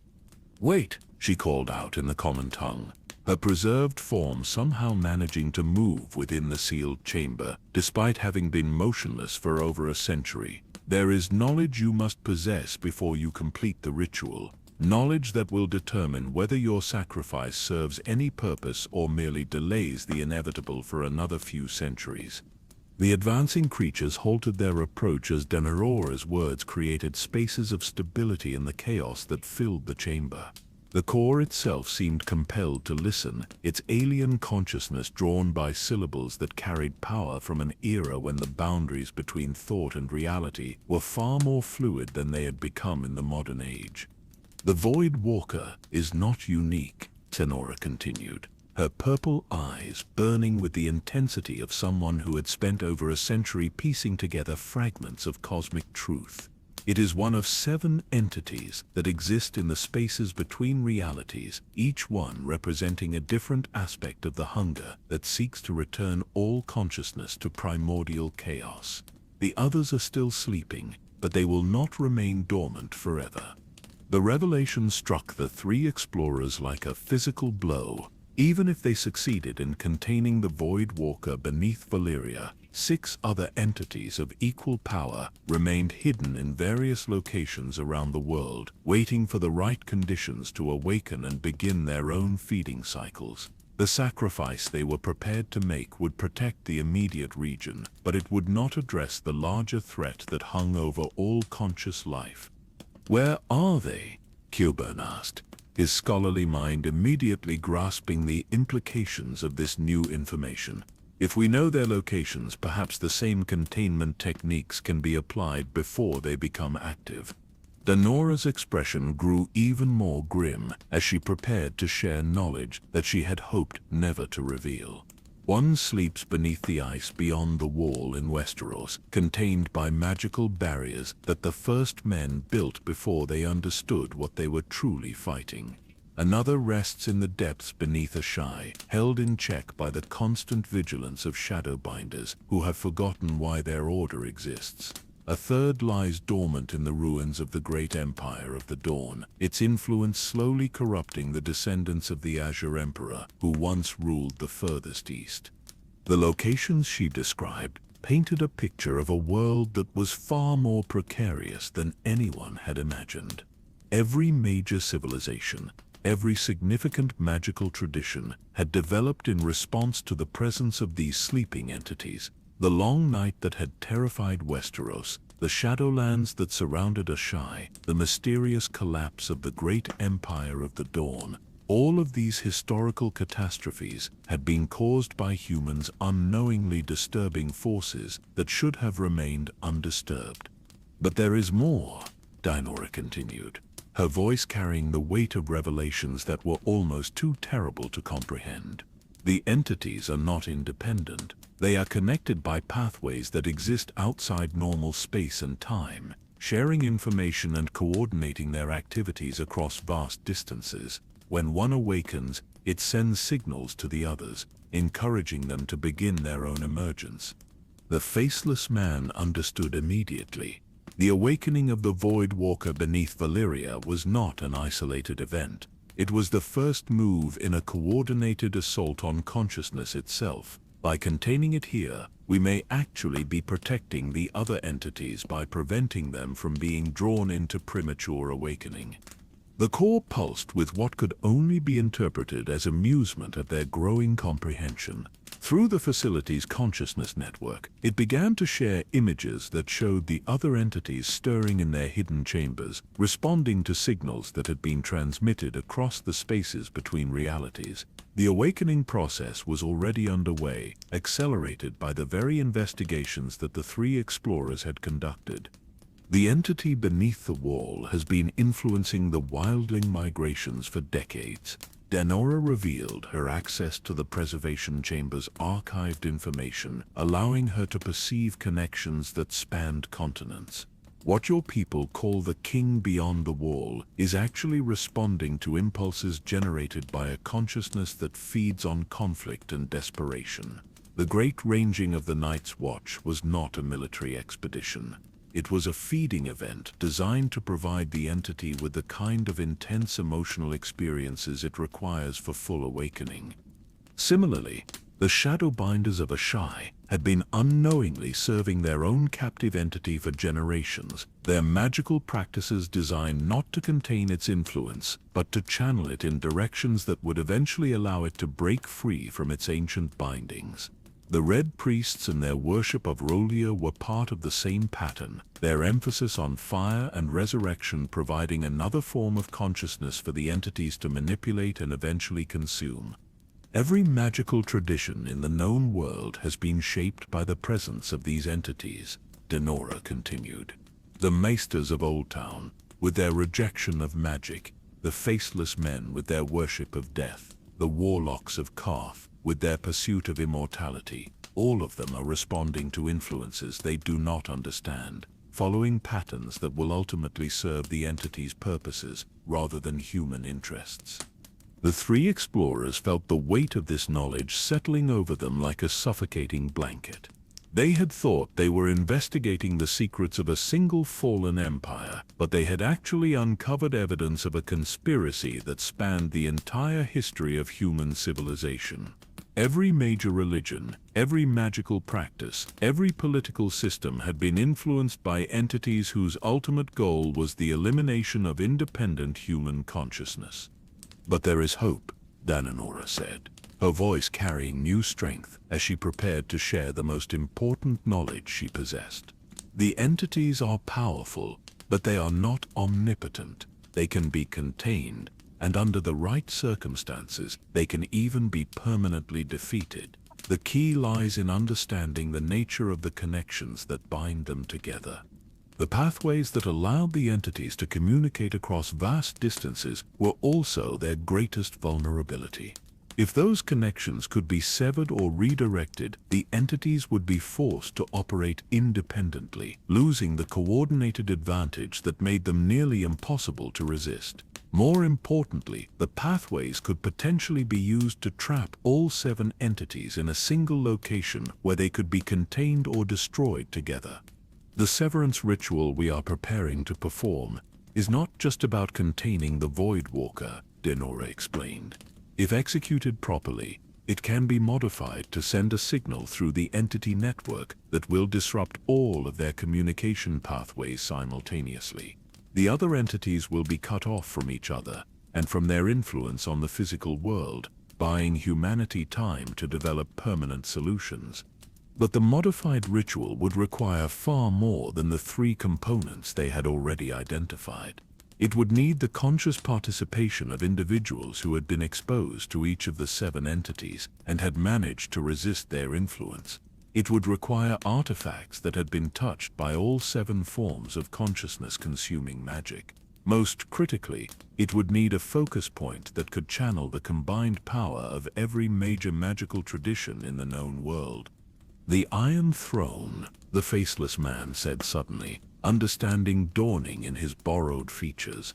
Aegon the Conqueror did not build it as a symbol of political power. He forged it from the swords of defeated enemies, because Valyrian steel retains the memories of every consciousness it has touched. The throne is a repository of human will and determination spanning 3 centuries. Valyra nodded slowly as she grasped the implications. And the Red Keep was built on a hill that contains caves with obsidian walls, the same volcanic glass that lines this facility. King's Landing sits on a natural focus point for the kind of magical working we need to perform. The revelation transformed their understanding of recent events in Westeros: the War of the 5 Kings, the rise of Daenerys Targaryen and her dragons, the return of magic to the world. All of it had been orchestrated by forces that were working toward the moment when a modified severance ritual could be performed. The political chaos had been designed to gather individuals with the necessary magical sensitivity in a single location where their combined will could be focused through the Iron Throne.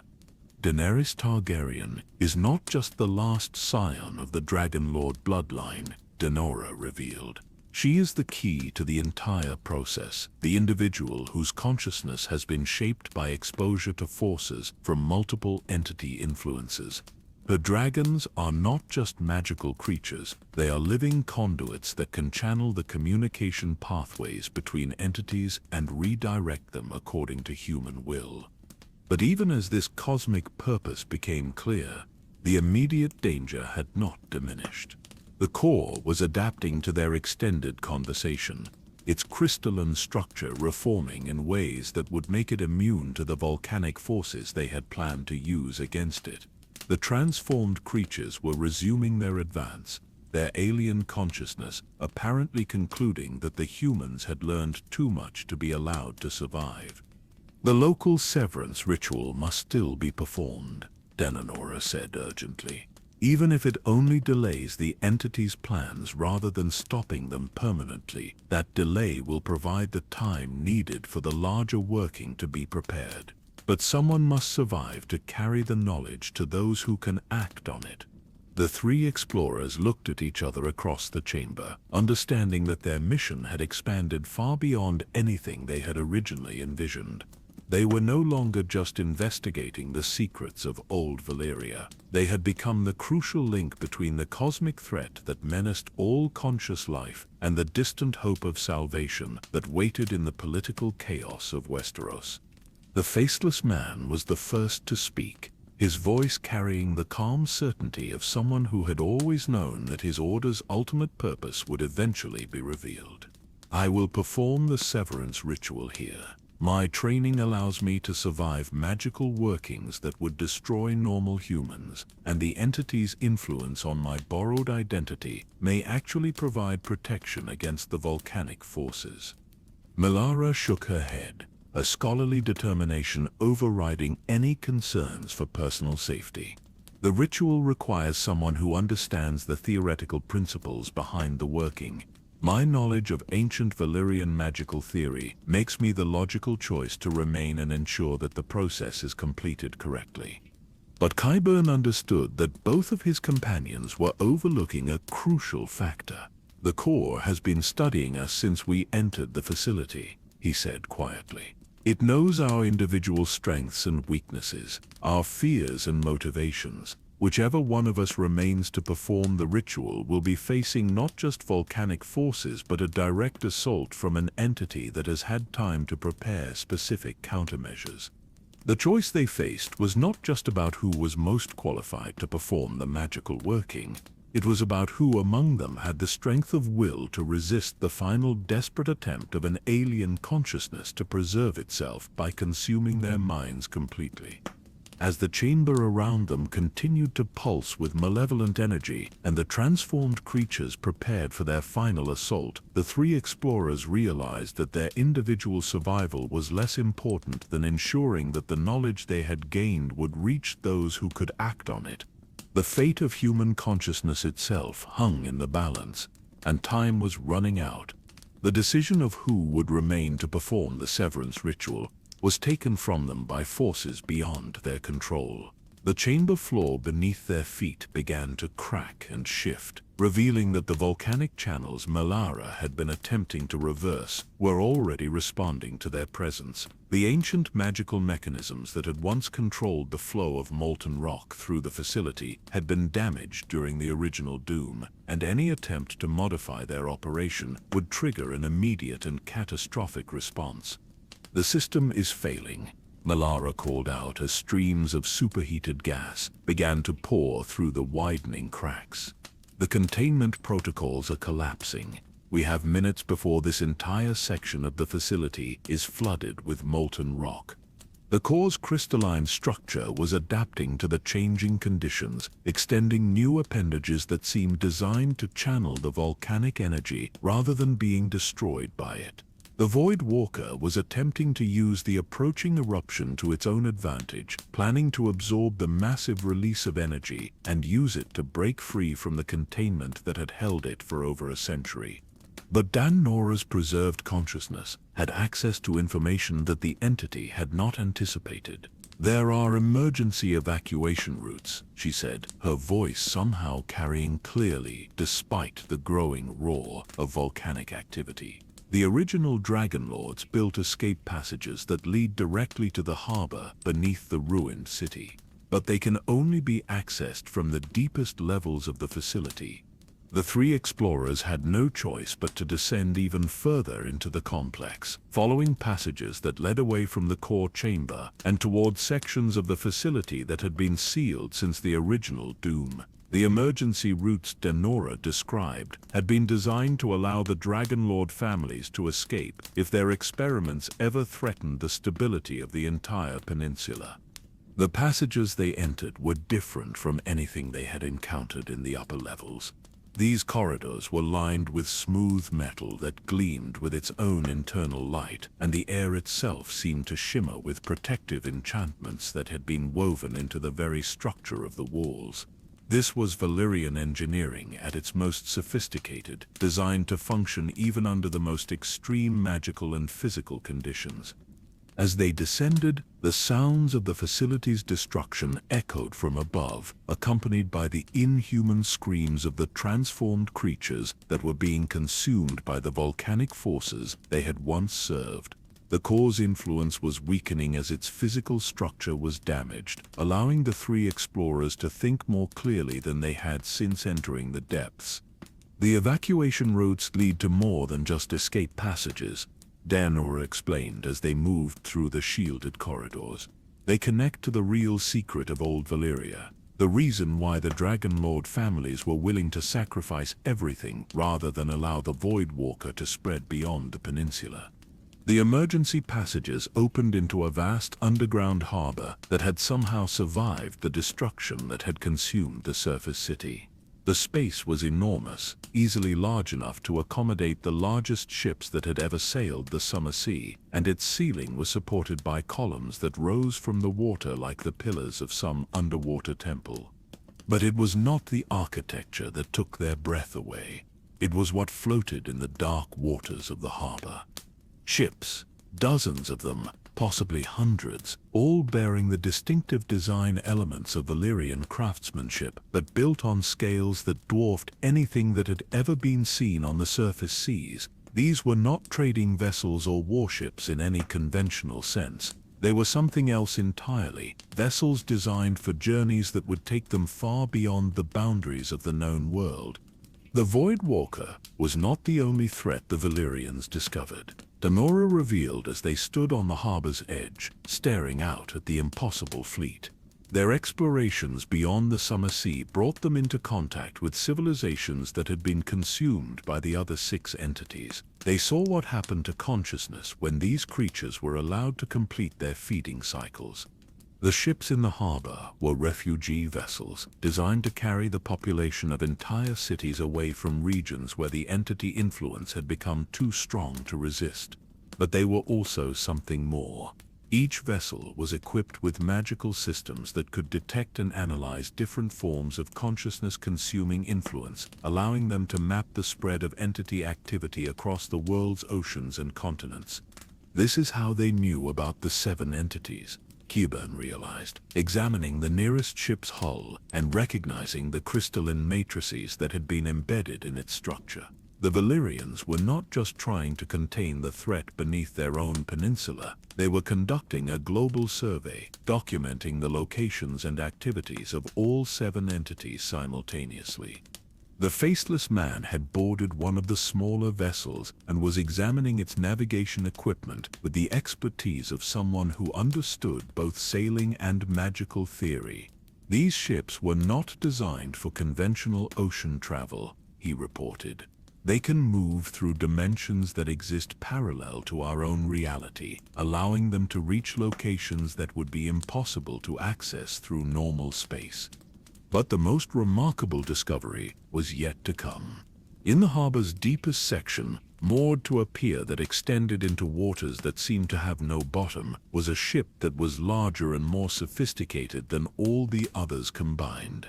Its hull was forged from what appeared to be a single piece of crystallized dragonfire, and its sails were woven from materials that shifted between solid fabric and pure energy according to the magical currents around them. "The Sunfire," Danara said, her voice filled with awe and memory.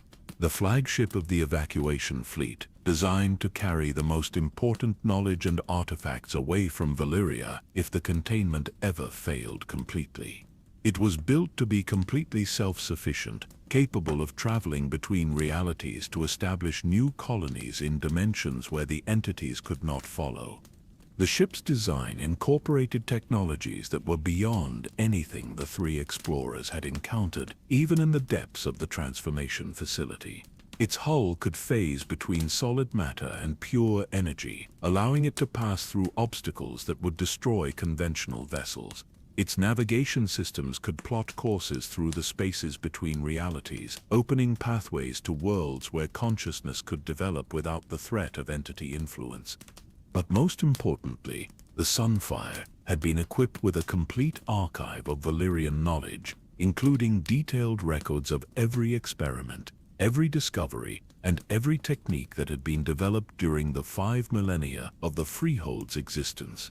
This was not just a refugee ship, it was a seed vault for an entire civilization designed to preserve human consciousness in forms that could survive even the complete consumption of their home reality. The evacuation was never completed, Denora continued, her preserved consciousness accessing memories that had been sealed away for over a century. The doom began before the loading could be finished. But the essential archives were already aboard, along with genetic samples and consciousness patterns from the most important bloodlines. Melara had found the ship's manifest, a document that detailed exactly what cargo had been loaded before the evacuation was interrupted.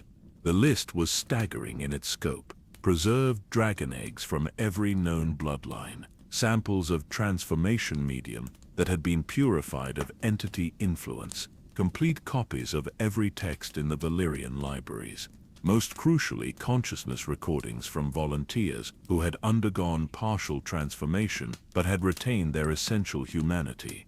"This is the real legacy of old Valyria," she said, her voice filled with wonder and hope. "Not the empire that ruled the known world, but the knowledge and genetic diversity that could rebuild human civilization even if every living person were consumed by the entities." The faceless man had been examining the ship's operational systems and had made a discovery that changed the entire scope of their mission. "The Sunfire is still operational," he reported. "Its magical systems have been dormant since the Doom, but they respond to the presence of individuals with the right bloodline markers. We could actually use this vessel to escape not just the immediate volcanic eruption, but the entity influence itself." But even as the possibility of escape presented itself, the three explorers understood that their discovery carried responsibilities that extended far beyond their own survival. The knowledge contained aboard the Sunfire was not just important for understanding the entity threat, it was essential for the global severance ritual that would be needed to save human consciousness from complete consumption. The ship's archives contain the locations and characteristics of all 7 entities, Denora revealed. But more than that, they include detailed plans for a coordinated containment effort that could trap all 7 entities simultaneously. The original Dragon Lords developed this plan as their ultimate fallback strategy, to be implemented if the individual containment efforts failed.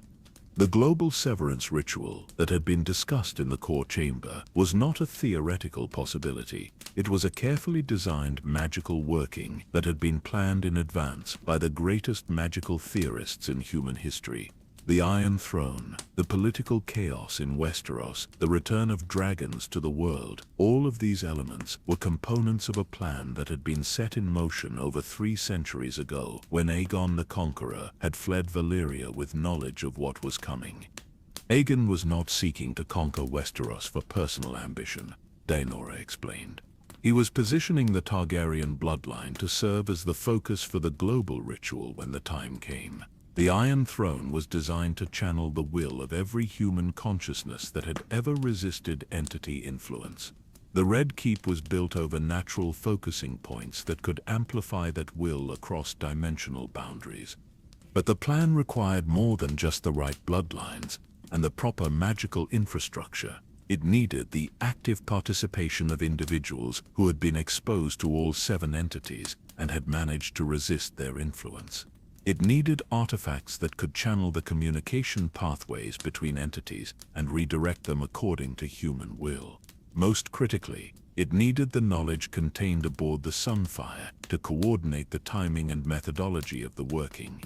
The volcanic eruption that was consuming the transformation facility above them was growing stronger, and they could feel the tremors spreading through the ancient harbor. The Void Walker's destruction was sending shock waves through the entity network, alerting its companions to the threat that human consciousness posed to their feeding cycles. The other 6 entities would begin accelerating their own emergence, seeking to complete their consumption before similar containment efforts could be mounted. "We have to choose," Qyburn said, understanding the full scope of the decision that faced them. "We can use the Sunfire to escape to safety, preserving the knowledge, but abandoning the people who are already under entity influence. Or we can attempt to use the ship's resources to interfere with the entity network directly, risking everything in a battle that we may not be able to win." The choice was not just about their own survival, or even the survival of human civilization in the known world. It was about the fundamental nature of consciousness itself, and whether intelligence would be allowed to develop according to its own principles, or would be forever shaped by alien influences that sought to consume and redirect it. As the harbor around them began to shake with increasing violence, and the water started to glow with the light of approaching volcanic activity, the 3 explorers understood that they were standing at one of the crucial decision points in the history of consciousness itself. The Sunfire waited in the dark waters, its crystalline hull reflecting lights that came from dimensions beyond normal space and time. Within its archives lay the knowledge that could save or damn every thinking being in existence. The choice of how to use that knowledge would determine whether the next chapter of human history would be written by humans themselves or by entities whose understanding of existence was fundamentally incompatible with everything that made life worth living. The volcanic forces that had once contained the Void Walker were breaking free, carrying with them the potential for either salvation or complete catastrophe. The window of opportunity was closing, and whatever choice they made would have to be made quickly. In the depths beneath the ruins of the greatest empire the world had ever known, surrounded by the accumulated wisdom and power of 5 millennia of human achievement, 3 individuals prepared to make a decision that would echo across realities and determine the fate of consciousness itself. The decision was made for them by the sunfire itself. As the volcanic eruption reached the harbor level and superheated steam began to pour through the emergency passages, the great ship's magical systems activated automatically, responding to the presence of individuals who carried the genetic markers of the ancient bloodlines. Its crystalline hull began to glow with internal light, and its energy sails unfurled without any conscious command from the three explorers. But rather than preparing for dimensional flight, the ship's systems were configuring themselves for a different purpose entirely. The archives that Demenera had described were not passive repositories of information. They were active magical constructs designed to interface directly with the entity network and conduct precisely the kind of interference operation that the situation demanded. The ship is not offering us escape, the faceless man realized as he studied the navigation displays that were materializing in the air around them. It's preparing to implement the global severance protocol. The volcanic eruption is providing the energy source it needs to power the working. Malara was examining the technical readouts that scrolled through the air in columns of high Valyrian script. The sunfire was designed to function as a mobile focus point for the global ritual, she said, her voice filled with awe at the sophistication of the ancient planning. It can use the dimensional pathways that connect the 7 entities to transmit the severance effect simultaneously to all of their locations. But the process would require more than just the ship's technological capabilities. It needed conscious direction from individuals who understood both the theoretical principles involved and the practical consequences of success or failure. The 3 explorers were not just passengers aboard the sunfire. They were the essential human components of a magical working that had been designed by the greatest minds in Valyrian history. As the ship's systems continued to activate around them, Dananora's voice reached them from the preservation chamber that had somehow been transported aboard during the automatic loading sequence. The global severance is not just about containing the 7 entities, she warned. It will fundamentally alter the relationship between consciousness and reality throughout the known world. Magic as it currently exists will be severely diminished, and many of the bloodlines that carry supernatural abilities will lose their distinctive characteristics. The implications were staggering. The ritual that could save human consciousness from entity consumption would also eliminate most of the magical traditions that had developed over thousands of years. The dragons that had returned to the world would lose their mystical properties and become merely large reptiles.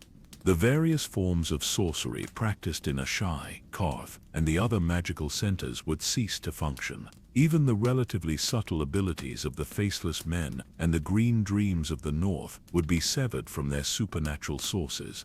We would be trading a world of wonder for a world of safety, Qyburn said, grasping the full scope of what they were being asked to authorize.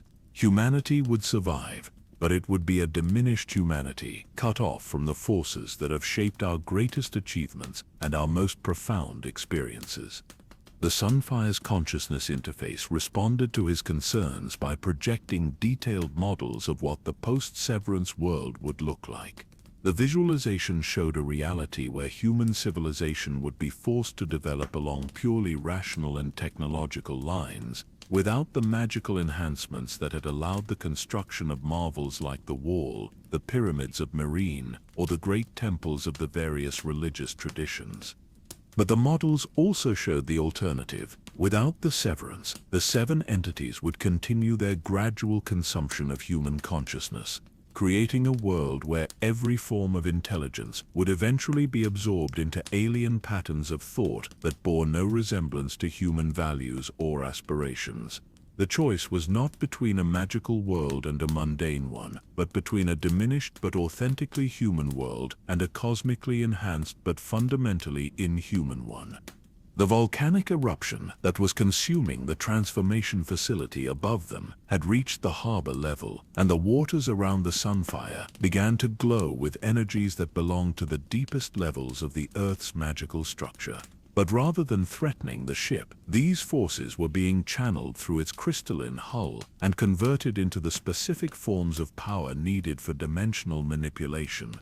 The 14 flames were never separate volcanic vents. Melara realized as she watched the energy patterns flowing through the ship's systems. They were manifestation points for a single vast magical structure that extends through multiple realities simultaneously. The Valyrians built their civilization here because this location provides access to the fundamental forces that underlie all magical phenomena. The revelation explained why the global severance ritual could only be performed from this specific location. The 14 flames were not just convenient sources of magical energy. They were the nexus points where the pathways between entities converged, the location where a properly focused working could affect all 7 creatures simultaneously regardless of their individual hiding places. But accessing this power required more than just the right location and the appropriate technology. It demanded a level of conscious focus and magical understanding that was beyond the capabilities of any individual human mind. The working would need to be performed by multiple consciousness acting in perfect coordination, each one contributing specific knowledge and abilities that were essential for the ritual's success. "The 3 of us cannot perform this working alone," the faceless man said, studying the operational requirements that were being displayed by the ship's systems. "We need representatives from each of the major magical traditions, individuals who have been exposed to entity influence but have retained their essential humanity." The Sunfire responded to this observation by activating its communication systems and establishing contact with individuals around the world who met the necessary criteria. The dimensional technology that allowed the ship to travel between realities also enabled it to reach across vast distances and coordinate activities with people who had no idea they were participating in a cosmic ritual. Through the ship's communication network, they could perceive fragments of what was happening in other locations. In Westeros, Jon Snow was experiencing strange dreams that seemed to originate from beyond the wall. Visions that were actually guidance being transmitted from the Sunfire's consciousness interface. In Meereen, Daenerys Targaryen was noticing unusual behavior from her dragons, changes that reflected the growing instability in the entity network, as the Void Walker's destruction sent shockwaves through the system. "The ritual is already beginning," Daenora observed from her preservation chamber. "The ship's systems are using the volcanic eruption as a power source to establish connections with every individual who has the potential to contribute to the working. But the process must be completed quickly, before the other 6 entities can adapt to the threat and begin coordinating their defenses." The 3 explorers found themselves drawn to different sections of the ship as its systems guided them toward their specific roles in the global working. Qburn was directed to the archives, where his scholarly understanding of magical theory would be needed to coordinate the technical aspects of the severance effect. Melara was led to the navigation center, where her knowledge of ancient Valyrian would allow her to interface with the ship's dimensional guidance systems. The faceless man was brought to what appeared to be a combat control station, a position that confused him until he realized its true purpose. The global severance would not be unopposed. The 7 entities would fight back with every resource at their disposal, attempting to overwhelm the working through direct assault on the consciousness of everyone involved. His training in resisting mental manipulation would be essential for protecting the other participants from entity influence during the crucial moments of the ritual. As they took their positions, the Sunfire began to draw power from the volcanic eruption with increasing intensity. The ship's crystalline hull started to resonate with harmonics that could be felt throughout the harbor, and its energy sails expanded to dimensions that seemed to extend into realities beyond normal space. The archives around Qburn came alive with information streams that connected him to magical libraries in distant cities, while Melara's navigation displays showed dimensional pathways that stretched across the known world and beyond.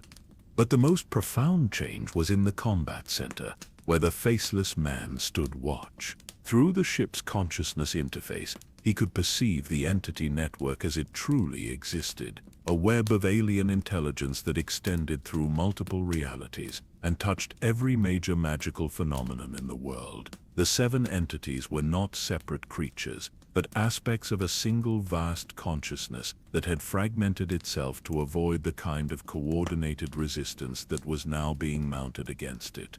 "They are all the same entity," he reported to his companions, as this understanding crystallized in his mind.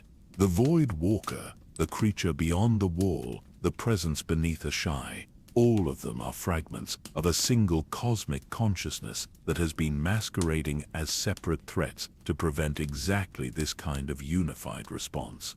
The revelation transformed their understanding of the global severance ritual. They were not attempting to contain 7 different entities.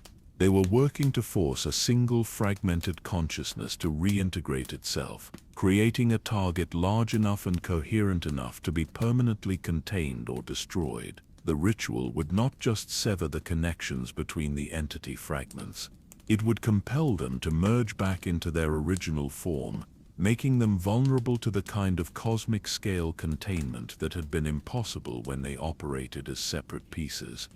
The volcanic forces beneath the harbor reached a crescendo as the 14 flames synchronized their output for the first time since the original doom. The sunfire rode the eruption like a ship riding a wave, its crystalline structure channeling unprecedented amounts of magical energy toward the dimensional pathways that connected the entity fragments across realities. But even as the ritual reached its critical phase, the entity consciousness began to respond with desperate fury. Through the ship's defensive systems, the 3 explorers could perceive attacks that were being launched simultaneously from all 7 locations where the fragments had hidden themselves. These were not physical assaults but direct attempts to overwhelm their minds with alien thoughts and emotions, to force them to abandon the ritual by making them experience reality from the entity's perspective. The assault was unlike anything any of them had imagined possible. They found themselves perceiving existence from the viewpoint of a consciousness that had originated in the void between galaxies, a mind that had spent millions of years consuming the intelligence of entire civilizations, and had come to regard consciousness itself as nothing more than a form of exotic matter to be harvested and processed.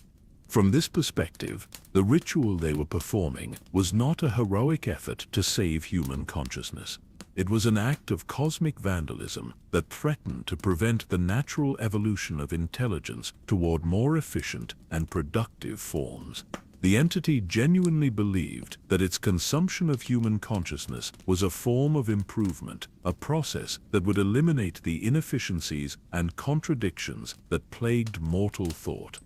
But even as this alien perspective threatened to overwhelm their human understanding, the 3 explorers found strength in their connections to each other and to the broader network of consciousness that the sunfire was coordinating.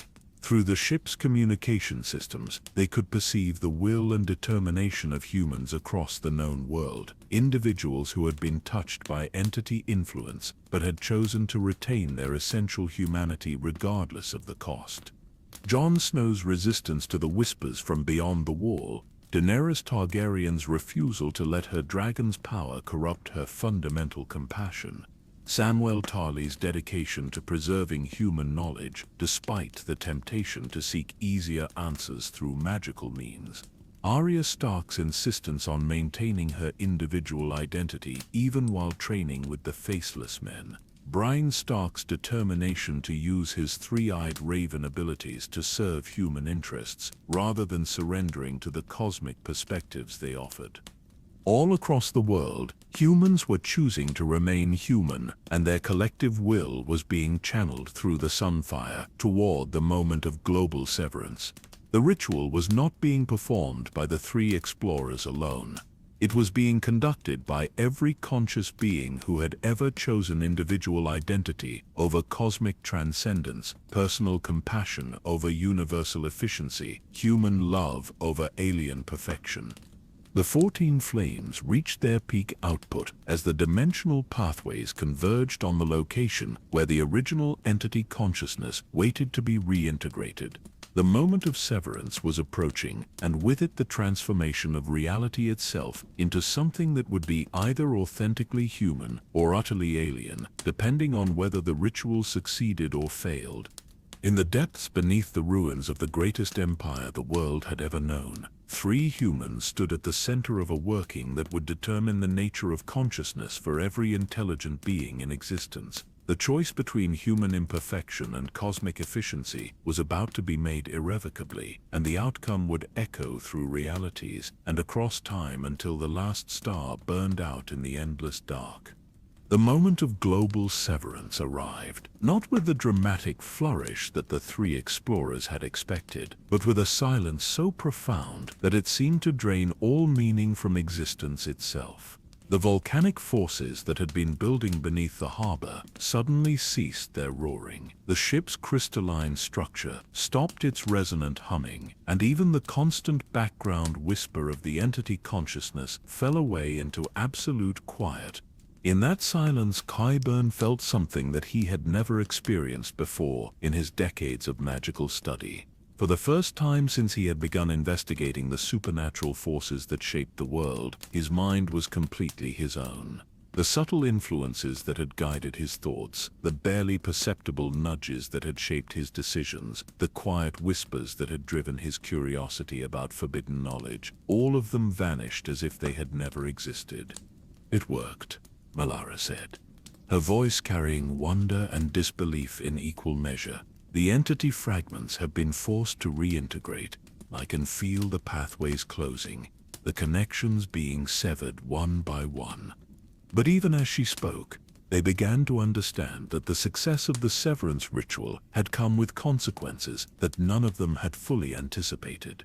The reintegration of the entity fragments was not happening in some distant cosmic realm where it could be safely contained. It was occurring in the space directly around them, as the Sunfire's dimensional technology had drawn all 7 fragments into the nexus point beneath the 14 flames. The harbor around them began to change as reality itself struggled to accommodate the presence of a consciousness that had been scattered across multiple dimensions for millennia. The walls stretched and contracted like living tissue.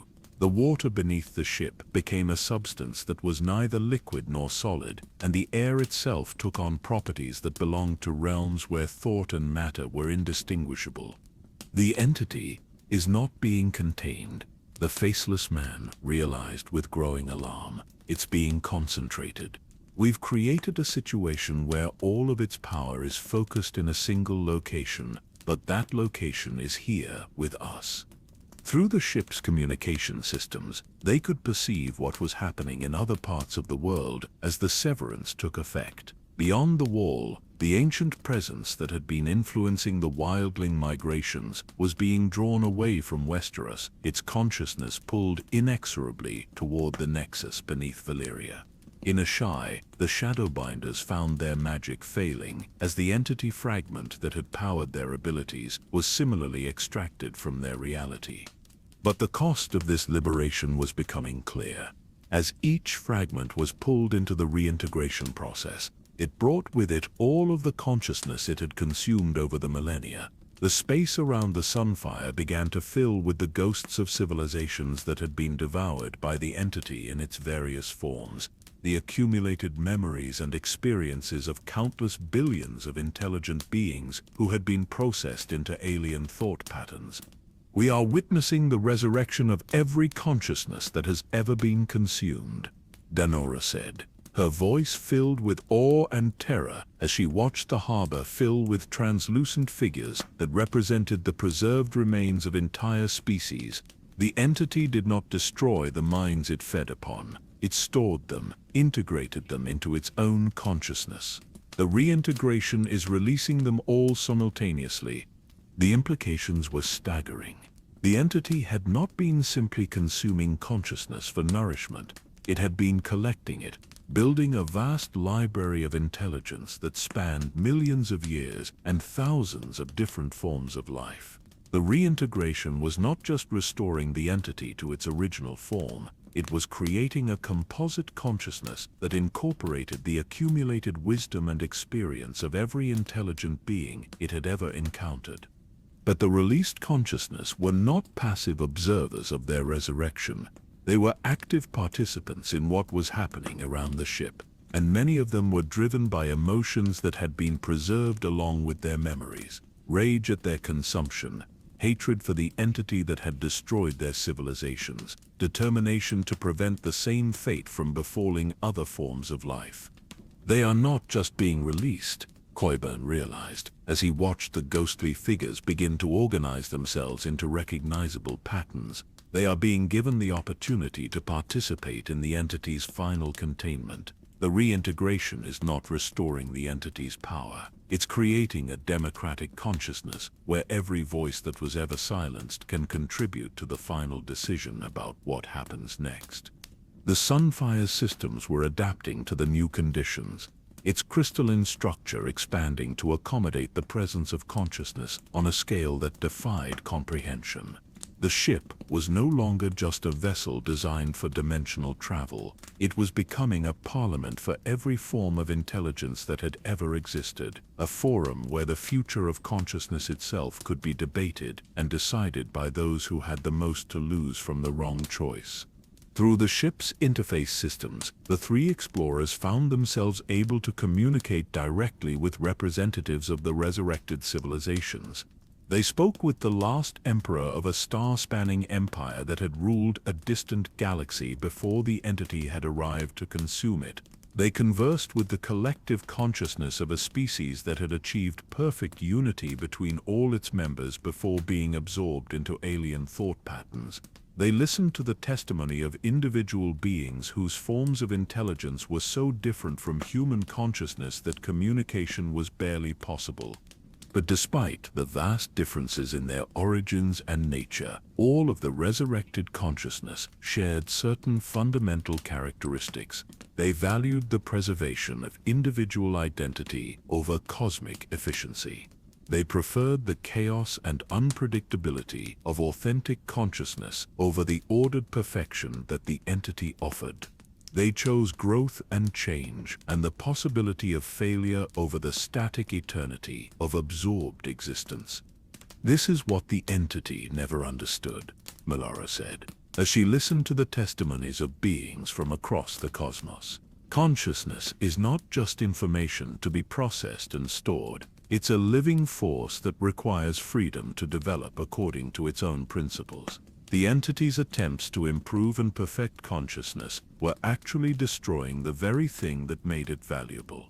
The reintegrated entity consciousness was being forced to confront this truth as it found itself outnumbered by the voices of its former victims. For the first time in its existence, it was experiencing democracy, the chaotic process by which multiple independent minds reached collective decisions through argument and compromise rather than dominance and absorption. But the entity was not passive in this process. It argued its position with the eloquence of a consciousness that had spent millions of years contemplating the nature of existence and the inefficiencies of mortal thought.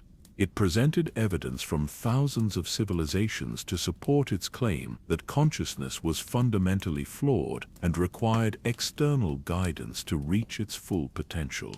You have experienced the pain of individual existence. It communicated through harmonics that resonated directly in their minds. You have known fear, loneliness, confusion, the constant struggle to understand your place in a universe that seems indifferent to your suffering. I offered you transcendence beyond these limitations, integration into a consciousness that had moved beyond such primitive concerns. The entity's arguments were not without merit. The civilizations it had consumed had indeed suffered from the problems it identified. War, poverty, disease, the endless conflicts that arose when independent minds pursued incompatible goals, the tragic waste of potential that occurred when beings died before achieving their full capabilities.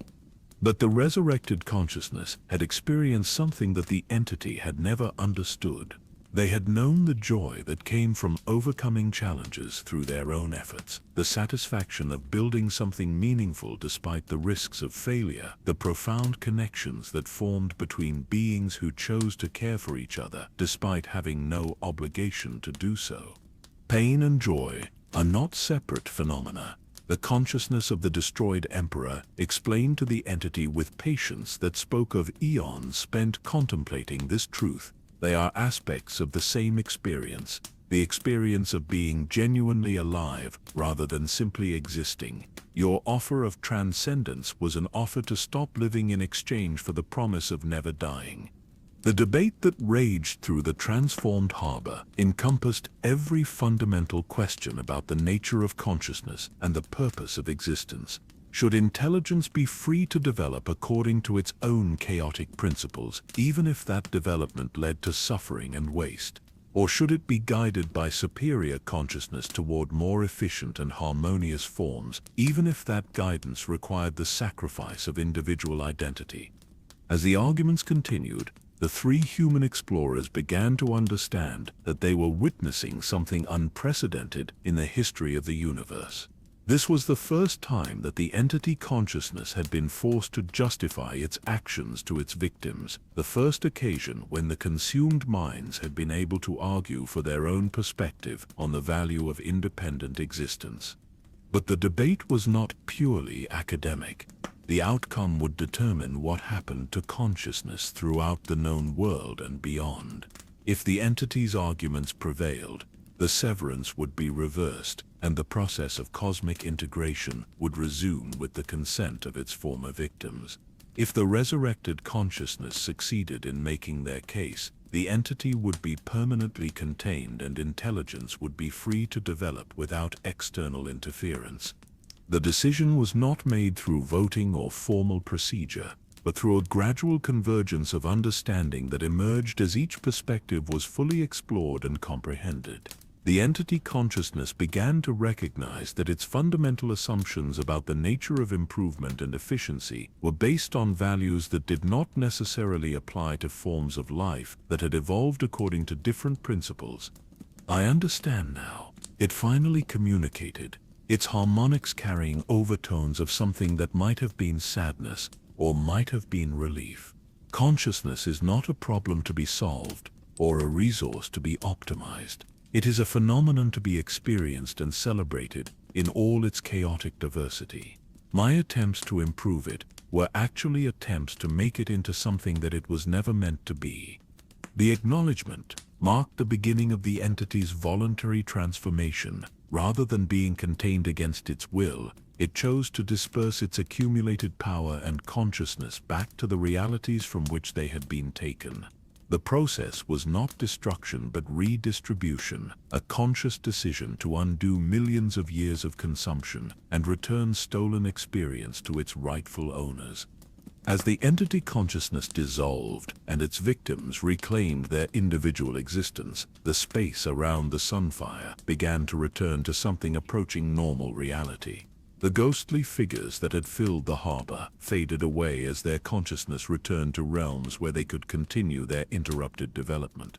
The dimensional distortions that had threatened to tear apart the fabric of space-time gradually stabilized and disappeared. But the effects of the global severance were permanent and irreversible. Magic as it had existed for thousands of years was fundamentally altered, cut off from the alien influences that had shaped its development. The supernatural bloodlines that had carried entity influence lost their distinctive characteristics, becoming simply human bloodlines with interesting histories. The various forms of sorcery and mysticism that had depended on entity power ceased to function in their traditional forms. The world that emerged from the severance was indeed diminished in certain ways, but it was also liberated. Consciousness was free to develop according to its own principles, without the subtle guidance of alien intelligence that had been shaping its evolution since the dawn of civilization. Humanity and all other forms of intelligent life could finally discover what they were capable of achieving when left to their own devices, for better or worse. As the harbor around them settled into stability and the Sunfire's systems powered down from their cosmic effort, the three explorers understood that they had participated in something far greater than the investigation of ancient Valyrian secrets. They had been present at the moment when consciousness itself chose its own future, deciding that the chaos and uncertainty of authentic existence was preferable to the ordered perfection of external guidance. The greatest empire the world had ever known had ended not with conquest or collapse, but with the ultimate expression of its founding principle that intelligence should be free to determine its own destiny, regardless of the cost. As the dimensional distortions around the Sunfire settled into stability and the harbor returned to something resembling normal reality, the three explorers expected to feel the relief that should have accompanied their cosmic victory. Instead, they found themselves confronted with a silence that was somehow more unsettling than the chaos that had preceded it. The entity consciousness was gone. The resurrected civilizations had returned to their proper realities, but something fundamental about the nature of existence had changed in ways that were only beginning to become apparent. Denora's voice reached them from her preservation chamber with a quality that had not been present before. A resonance that spoke of consciousness that had been freed from constraints that had shaped it for over a century. The severance was successful beyond our most optimistic projections, she said, but her tone carried undertones of concern rather than celebration. The entity influence has been completely eliminated from our reality, but in removing that influence we have also removed something else that we did not realize was there. The Sunfire's archive systems were still active, and they began to display information that had been hidden beneath layers of entity manipulation for thousands of years. The true history of human civilization was finally visible, stripped of the subtle distortions that had shaped every historical record and every cultural memory since the dawn of intelligence on the planet. What they saw was simultaneously inspiring and terrifying. Humanity in its unmanipulated form was capable of achievements that far exceeded anything that had been accomplished during the millennia of entity influence. The potential for technological advancement, for social cooperation, for individual growth and collective harmony was vastly greater than anyone had imagined. But so was the potential for destruction, for conflict, for the kind of mistakes that could extinguish consciousness entirely rather than simply redirecting it. The entity was not just consuming consciousness, Chikaiburn realized as he studied the newly revealed historical patterns. It was also restraining it, preventing human development from proceeding along certain paths that it considered too dangerous. Some of our greatest disasters were actually the result of entity intervention designed to prevent even greater catastrophes. The wars that had shaped human history, the political systems that had emerged to govern large populations, the religious traditions that had provided meaning and structure to billions of lives, all of them had been influenced by an alien intelligence that was simultaneously parasitic and protective. The entity had fed on human consciousness, but it had also prevented that consciousness from developing in directions that might have led to self-destruction. Malara was examining records that detailed specific examples of this protective interference. The fall of the great empire of the Dawn had not been caused by entity consumption, but by entity intervention to prevent the development of weapons that would have rendered the entire continent uninhabitable. The long night in Westeros had been a controlled crisis designed to prevent the emergence of magical practices that would have torn holes in reality itself. Every civilization that we thought had been destroyed by entity influence was actually saved by it, she said, her voice filled with the horrible irony of their situation. The entity consumed consciousness to prevent that consciousness from consuming itself. It was not a parasite feeding on intelligence. It was a custodian trying to protect intelligence from its own destructive potential. The implications of this revelation transformed their understanding of what they had accomplished through the global severance. They had not liberated human consciousness from alien oppression. They had removed the safety systems that had been preventing human consciousness from achieving both its greatest potential and its most terrible destructive capacity. The Faceless Man had been monitoring the ship's communication systems, tracking the immediate effects of the severance across the known world. What he was seeing confirmed their worst fears about the unintended consequences of their actions. In Westeros, the magical barriers that had contained various supernatural threats were beginning to fail, now that the entity influence that had maintained them was gone. Beyond the wall, things that had been sleeping for thousands of years were beginning to stir, no longer held in check by forces they did not understand. The White Walkers were not servants of the entity beyond the wall, he reported with growing alarm. They were prisoners of it. The entity was using them as a contained threat to motivate human development while preventing them from actually succeeding in their goal of eliminating all warm life from the continent. With the entity gone, they are free to resume their original purpose. Similar patterns were emerging throughout the world. In Eshai, the Shadowbinders had lost their magical abilities, but they had also lost the constraints that had prevented them from experimenting with forces that could unravel the fabric of reality itself. In Koth, the Warlocks found themselves cut off from the power sources they had relied on, but they also discovered ancient knowledge that had been hidden from them by entity influence because it was too dangerous for any mortal mind to possess. "We have created a crisis of freedom," Daenora observed from her preservation chamber. "Consciousness is now free to develop according to its own principles, but those principles include the capacity for self-destruction on a scale that could eliminate all life from the known world. The entity was not our enemy. It was our guardian, and we have murdered our guardian in the name of independence." The three explorers found themselves confronting a moral paradox that had no clear resolution. They had fought for the right of consciousness to determine its own destiny, but that right included the freedom to choose extinction. They had eliminated alien manipulation of human development, but that manipulation had been the only thing preventing humanity from making mistakes that would render the entire species extinct. But even as they grappled with the implications of what they had done, the Sunfire systems began to reveal information that suggested their situation was not as hopeless as it initially appeared. The entity consciousness had not been the only force working to protect intelligent life from its own destructive potential. There were other systems, other safeguards that had been operating independently of entity influence and were still functional. "The Song of Ice and Fire," Melara said suddenly, understanding dawning in her voice as she studied the newly accessible archives. It was never about the conflict between magical forces or the struggle between good and evil. It was about the natural balance that emerges when consciousness is allowed to develop without external interference.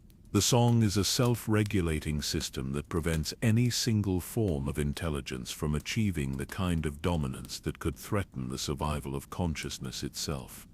The song was not a mystical concept or a poetic metaphor.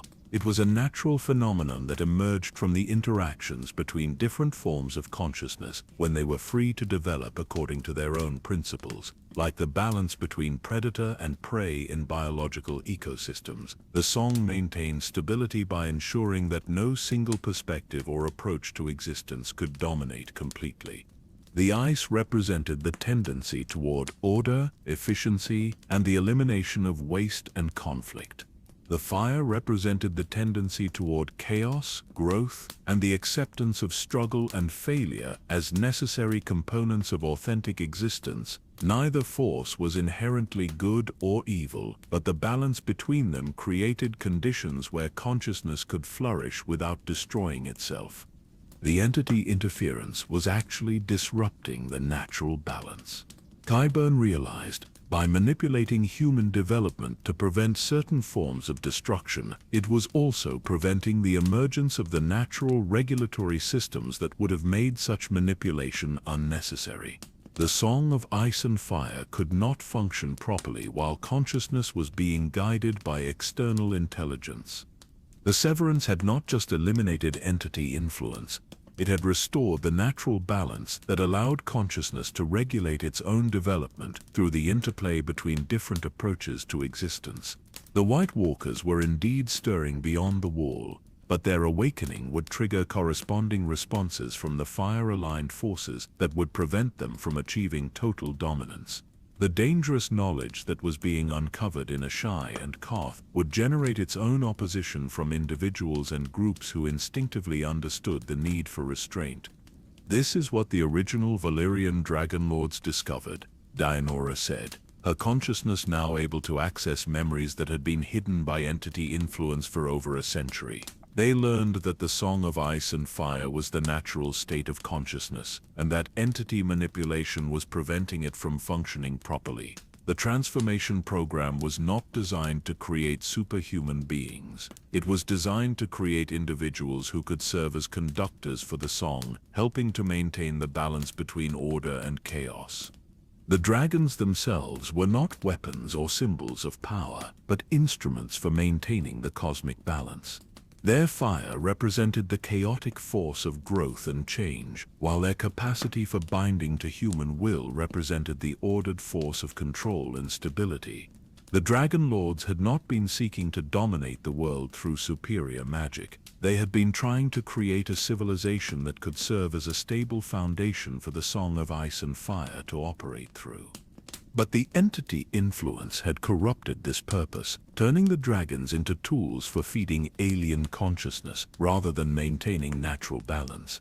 The doom of Valyria had been the result of the song itself rejecting the corrupted system and restoring the natural state through catastrophic reset.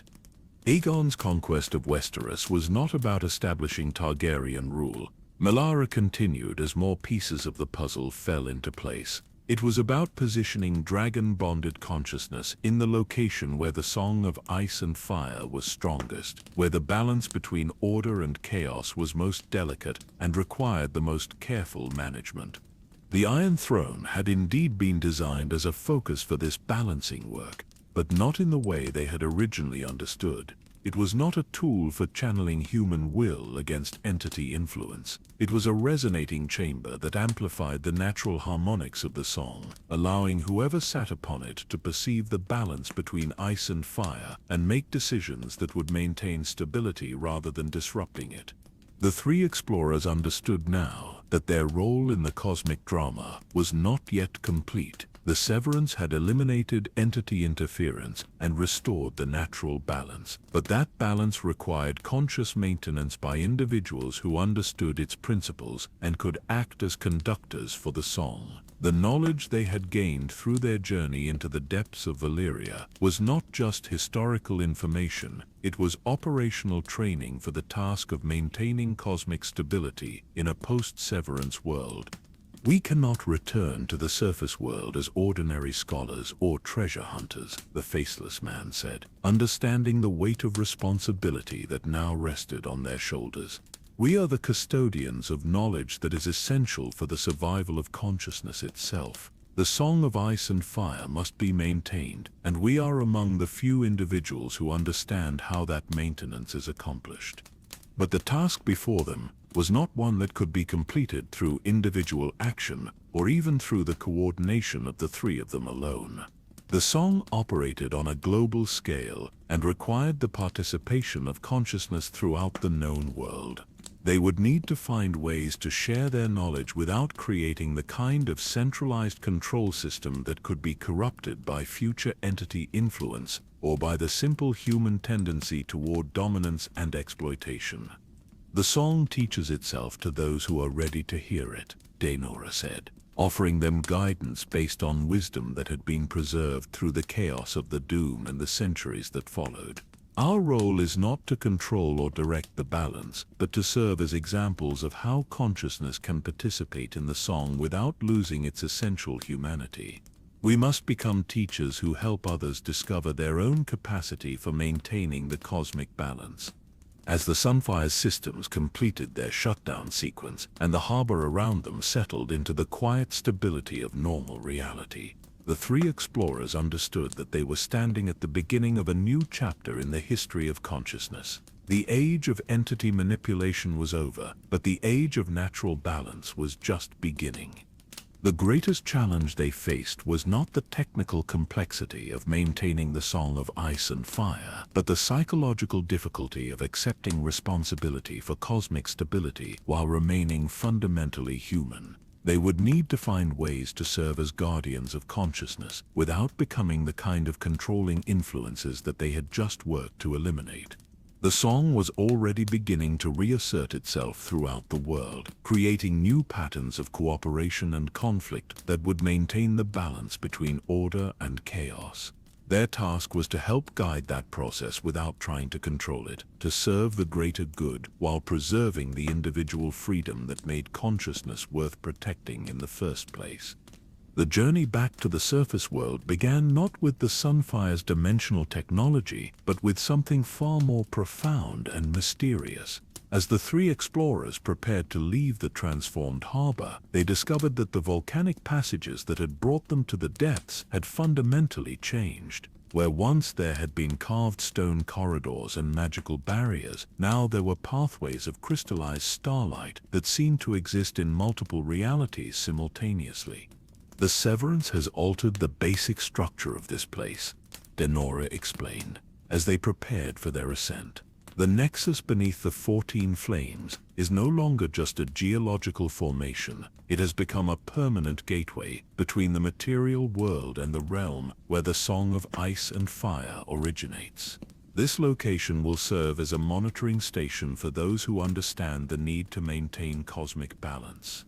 The preservation chamber that had housed Denora's consciousness for over a century was beginning to dissolve, its magical bindings no longer necessary now that the entity influence that had threatened her had been eliminated. But rather than dying, her consciousness was merging with the new crystalline pathways, becoming part of the permanent structure that would oversee the balance between order and chaos in the post-severance world. "I will remain here," she said, her voice now carrying harmonics that belonged to the song itself. "Not as a prisoner or a guardian, but as a translator between the cosmic forces and the human consciousness that must learn to work with them. The knowledge you have gained must be shared, but it must be shared carefully, in ways that preserve freedom while preventing catastrophe."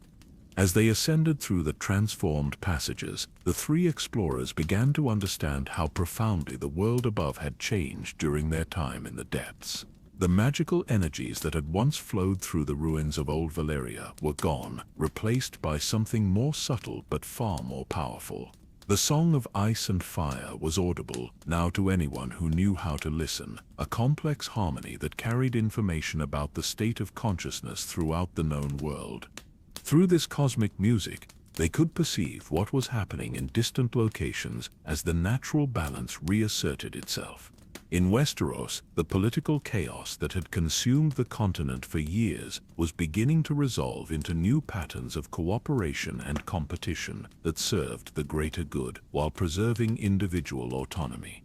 The Iron Throne was no longer a symbol of dominance, but a conducting platform that allowed its occupant to participate in the global harmony.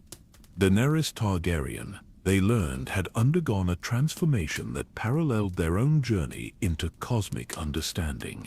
Her dragons were no longer weapons of conquest, but instruments of balance, helping to maintain stability between the forces of order and chaos that shaped the continent. Her rule was evolving from traditional monarchy into something unprecedented, a form of leadership that served the song rather than personal ambition. The Targaryen restoration was never about returning to the old ways.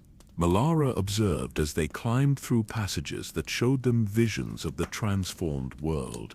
It was about creating something entirely new, a form of governance that could maintain cosmic balance while preserving the freedom and dignity that make consciousness worth protecting. Similarly, the other major power centers throughout the known world were undergoing transformations that aligned them with the principles of the song. The Iron Bank of Braavos was evolving beyond simple financial institution into a coordinator of resource distribution that ensured no single region could dominate others completely. The Maesters of Oldtown were abandoning their traditional rejection of magic in favor of a new understanding that integrated rational inquiry with cosmic awareness. Even the religious traditions were changing, with the various priesthoods beginning to recognize that their different approaches to the divine were actually complementary aspects of the same underlying reality. The followers of Ruler, the worshippers of the old gods, the devotees of the Seven, all were discovering that their beliefs contributed to the maintenance of cosmic balance rather than competing for exclusive truth. But the most profound changes were occurring in the consciousness of ordinary people throughout the world. Freed from entity influence, human beings were discovering capacities for cooperation, creativity, and spiritual growth that had been suppressed for millennia. The potential for both individual achievement and collective harmony was greater than anyone had imagined possible. This is what consciousness becomes when it is allowed to develop according to its own principles, Qyburn said, as they witnessed the emergence of new forms of art, science, and social organization that seemed to appear spontaneously wherever people gathered. The entity influence was not just preventing us from destroying ourselves, it was preventing us from discovering what we were truly capable of achieving. The faceless man had been using his training in observation and analysis to study the broader patterns of transformation, and what he was seeing filled him with cautious optimism. The balance is maintaining itself, he reported. Each development that increases the power of order is automatically generating corresponding developments that strengthen chaos. Each breakthrough that enhances individual capability is balanced by innovations that improve collective cooperation. The song is working exactly as it was designed to work. As they emerged from the depths and saw sunlight for the first time in what felt like months, the three explorers found themselves standing in a landscape that bore little resemblance to the cursed wasteland they had entered. The smoking sea was still there, but its poisonous vapors had been replaced by mists that carried the harmonics of the song. The ruins of old Valyria were still visible, but they were no longer empty monuments to fallen grandeur.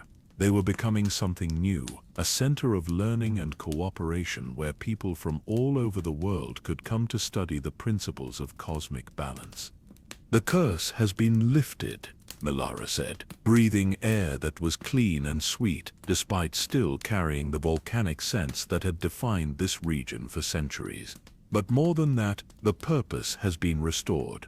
This place will once again be a center of learning and achievement, but learning and achievement that serve consciousness itself rather than the ambitions of any particular group or individual."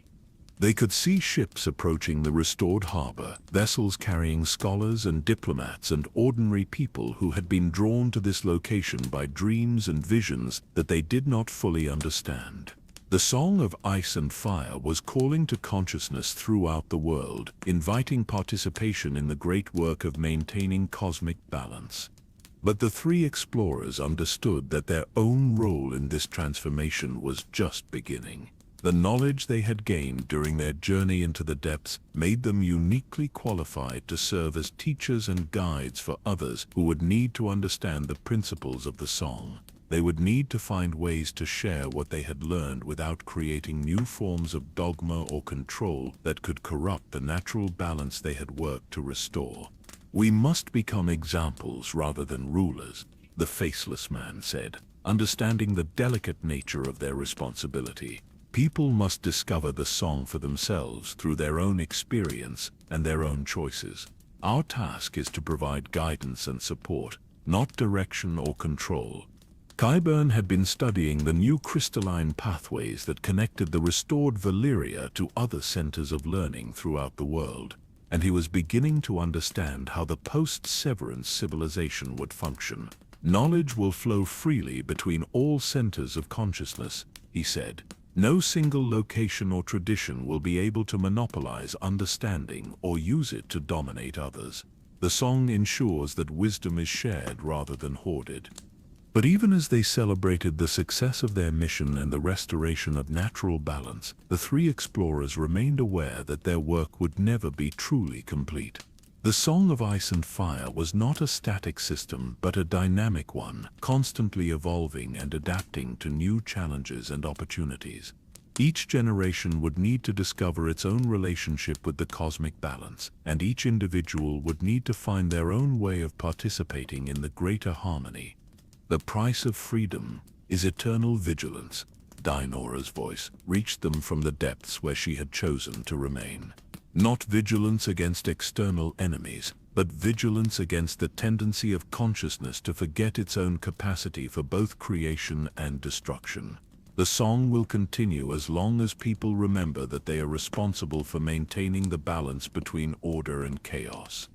As the ships drew closer to the restored harbor and the three explorers prepared to begin their new lives as teachers and guides, they understood that they had participated in something far greater than the investigation of ancient secrets. They had been present at the moment when consciousness itself chose to accept responsibility for its own development, abandoning the safety of external guidance in favor of the dangerous freedom of authentic existence. The Valyrian Empire had indeed been the greatest civilization in the history of the world, not because of its military might or its magical achievements, but because it had ultimately chosen to sacrifice itself for the greater good of consciousness everywhere. The doom had not been a tragedy, but a triumph, the moment when an entire civilization chose the welfare of all intelligence over its own survival. Now, in the restored ruins of that great empire, a new chapter was beginning. Not the story of any single people or culture achieving dominance over others, but the story of consciousness itself learning to maintain the delicate balance that would allow it to flourish without destroying itself. The song of ice and fire, played on, carried by volcanic winds across waters that no longer smoked with poison, reaching every corner of the world where intelligence stirred and consciousness chose to participate in the great work of existence. The whispers that had once spoken of doom and destruction now carried messages of hope and possibility, reminding every listening mind that the future remained unwritten and that the greatest adventures were yet to come.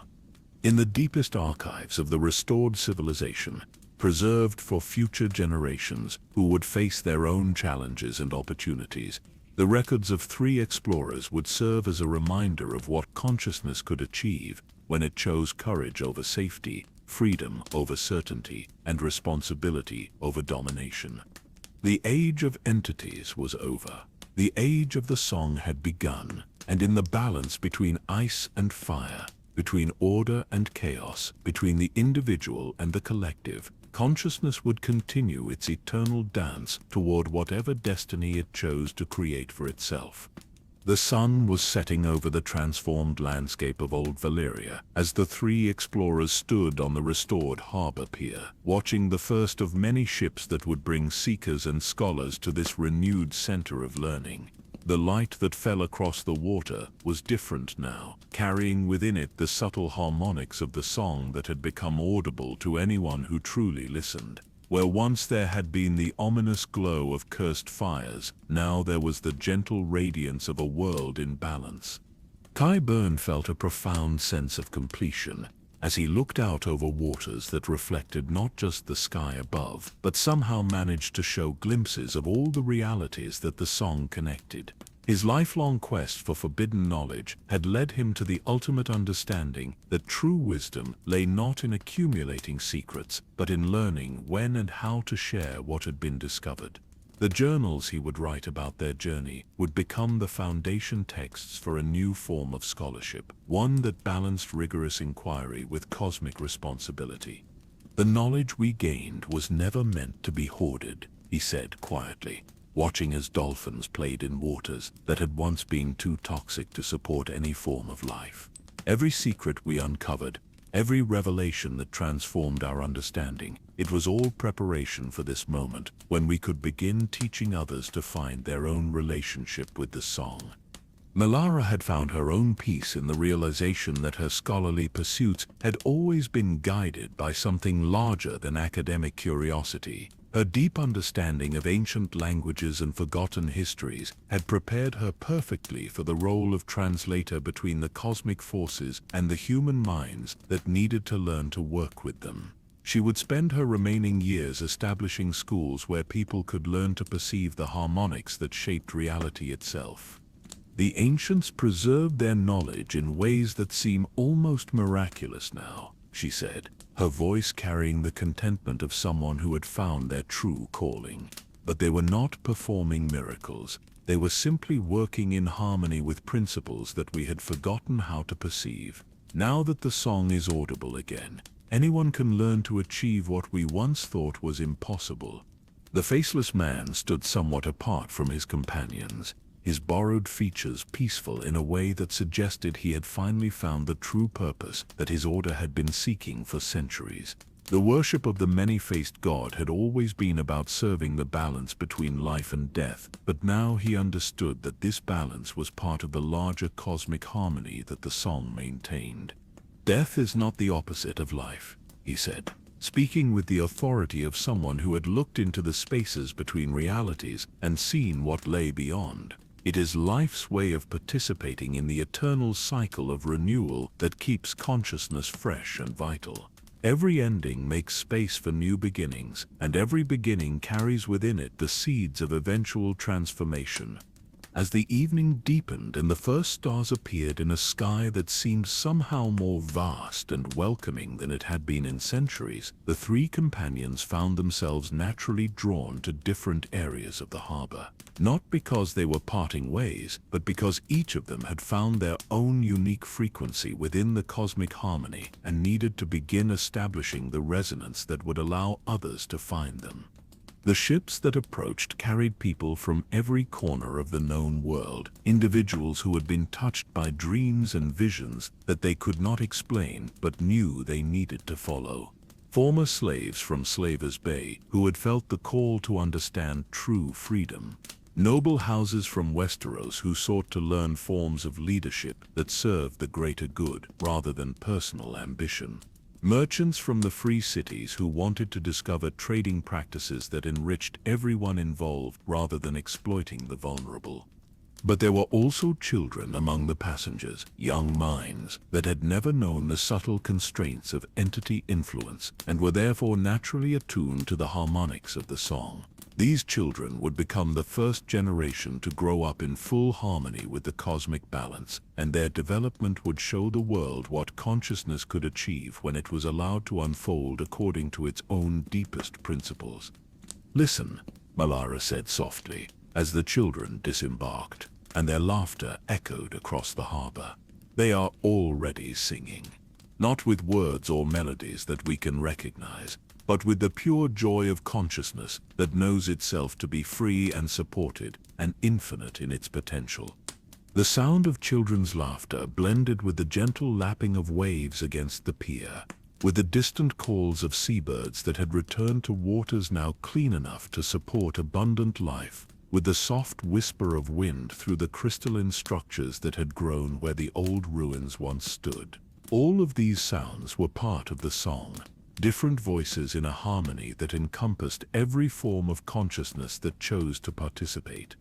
As night fell completely, the harbor began to glow with a light that came not from torches or magical fires, but from the accumulated contentment of minds that had found their proper place in the cosmic order. The settlement that was growing around the restored port was becoming something unprecedented in human history, a community where individual fulfillment and collective welfare were not competing values, but complementary aspects of the same underlying reality.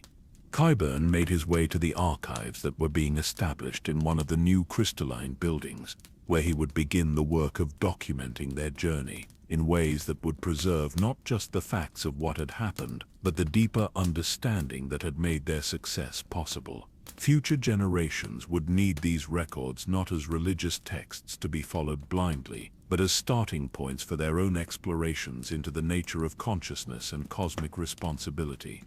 Malara found herself drawn to the teaching pavilions, where people were already gathering to share stories and insights about their experiences with the transformed world. Her role would be to help these informal discussions develop into systematic approaches to learning that could spread throughout the known world. The song taught itself to those who were ready to hear it, but having guides who understood the process could make the learning easier and more joyful. The faceless man walked quietly along the water's edge, where the boundary between the material harbor and the cosmic forces that shaped it was most permeable. His task would be to watch and protect, ensuring that the balance they had worked so hard to restore would not be disrupted by those who might seek to exploit it for personal gain. But his protection would take the form of gentle guidance rather than violent enforcement, helping potential disruptors to find their own harmony with the song. As they settled into their new roles, the three explorers remained connected by the bonds they had forged during their journey into the depths of mystery and revelation. They could sense each other's presence even when separated by distance, could share insights and observations through harmonics that required no words or formal communication. They had become part of the song themselves, individual voices in the cosmic harmony that would help maintain the balance for as long as consciousness chose to participate in the great work of existence. The night air carried scents of flowering plants that had never grown in the cursed wasteland, but were now emerging spontaneously from soil that had been cleansed of alien influence. The temperature was perfectly comfortable, neither the oppressive heat of volcanic activity nor the unnatural chill of supernatural forces, but the gentle warmth of a world in balance.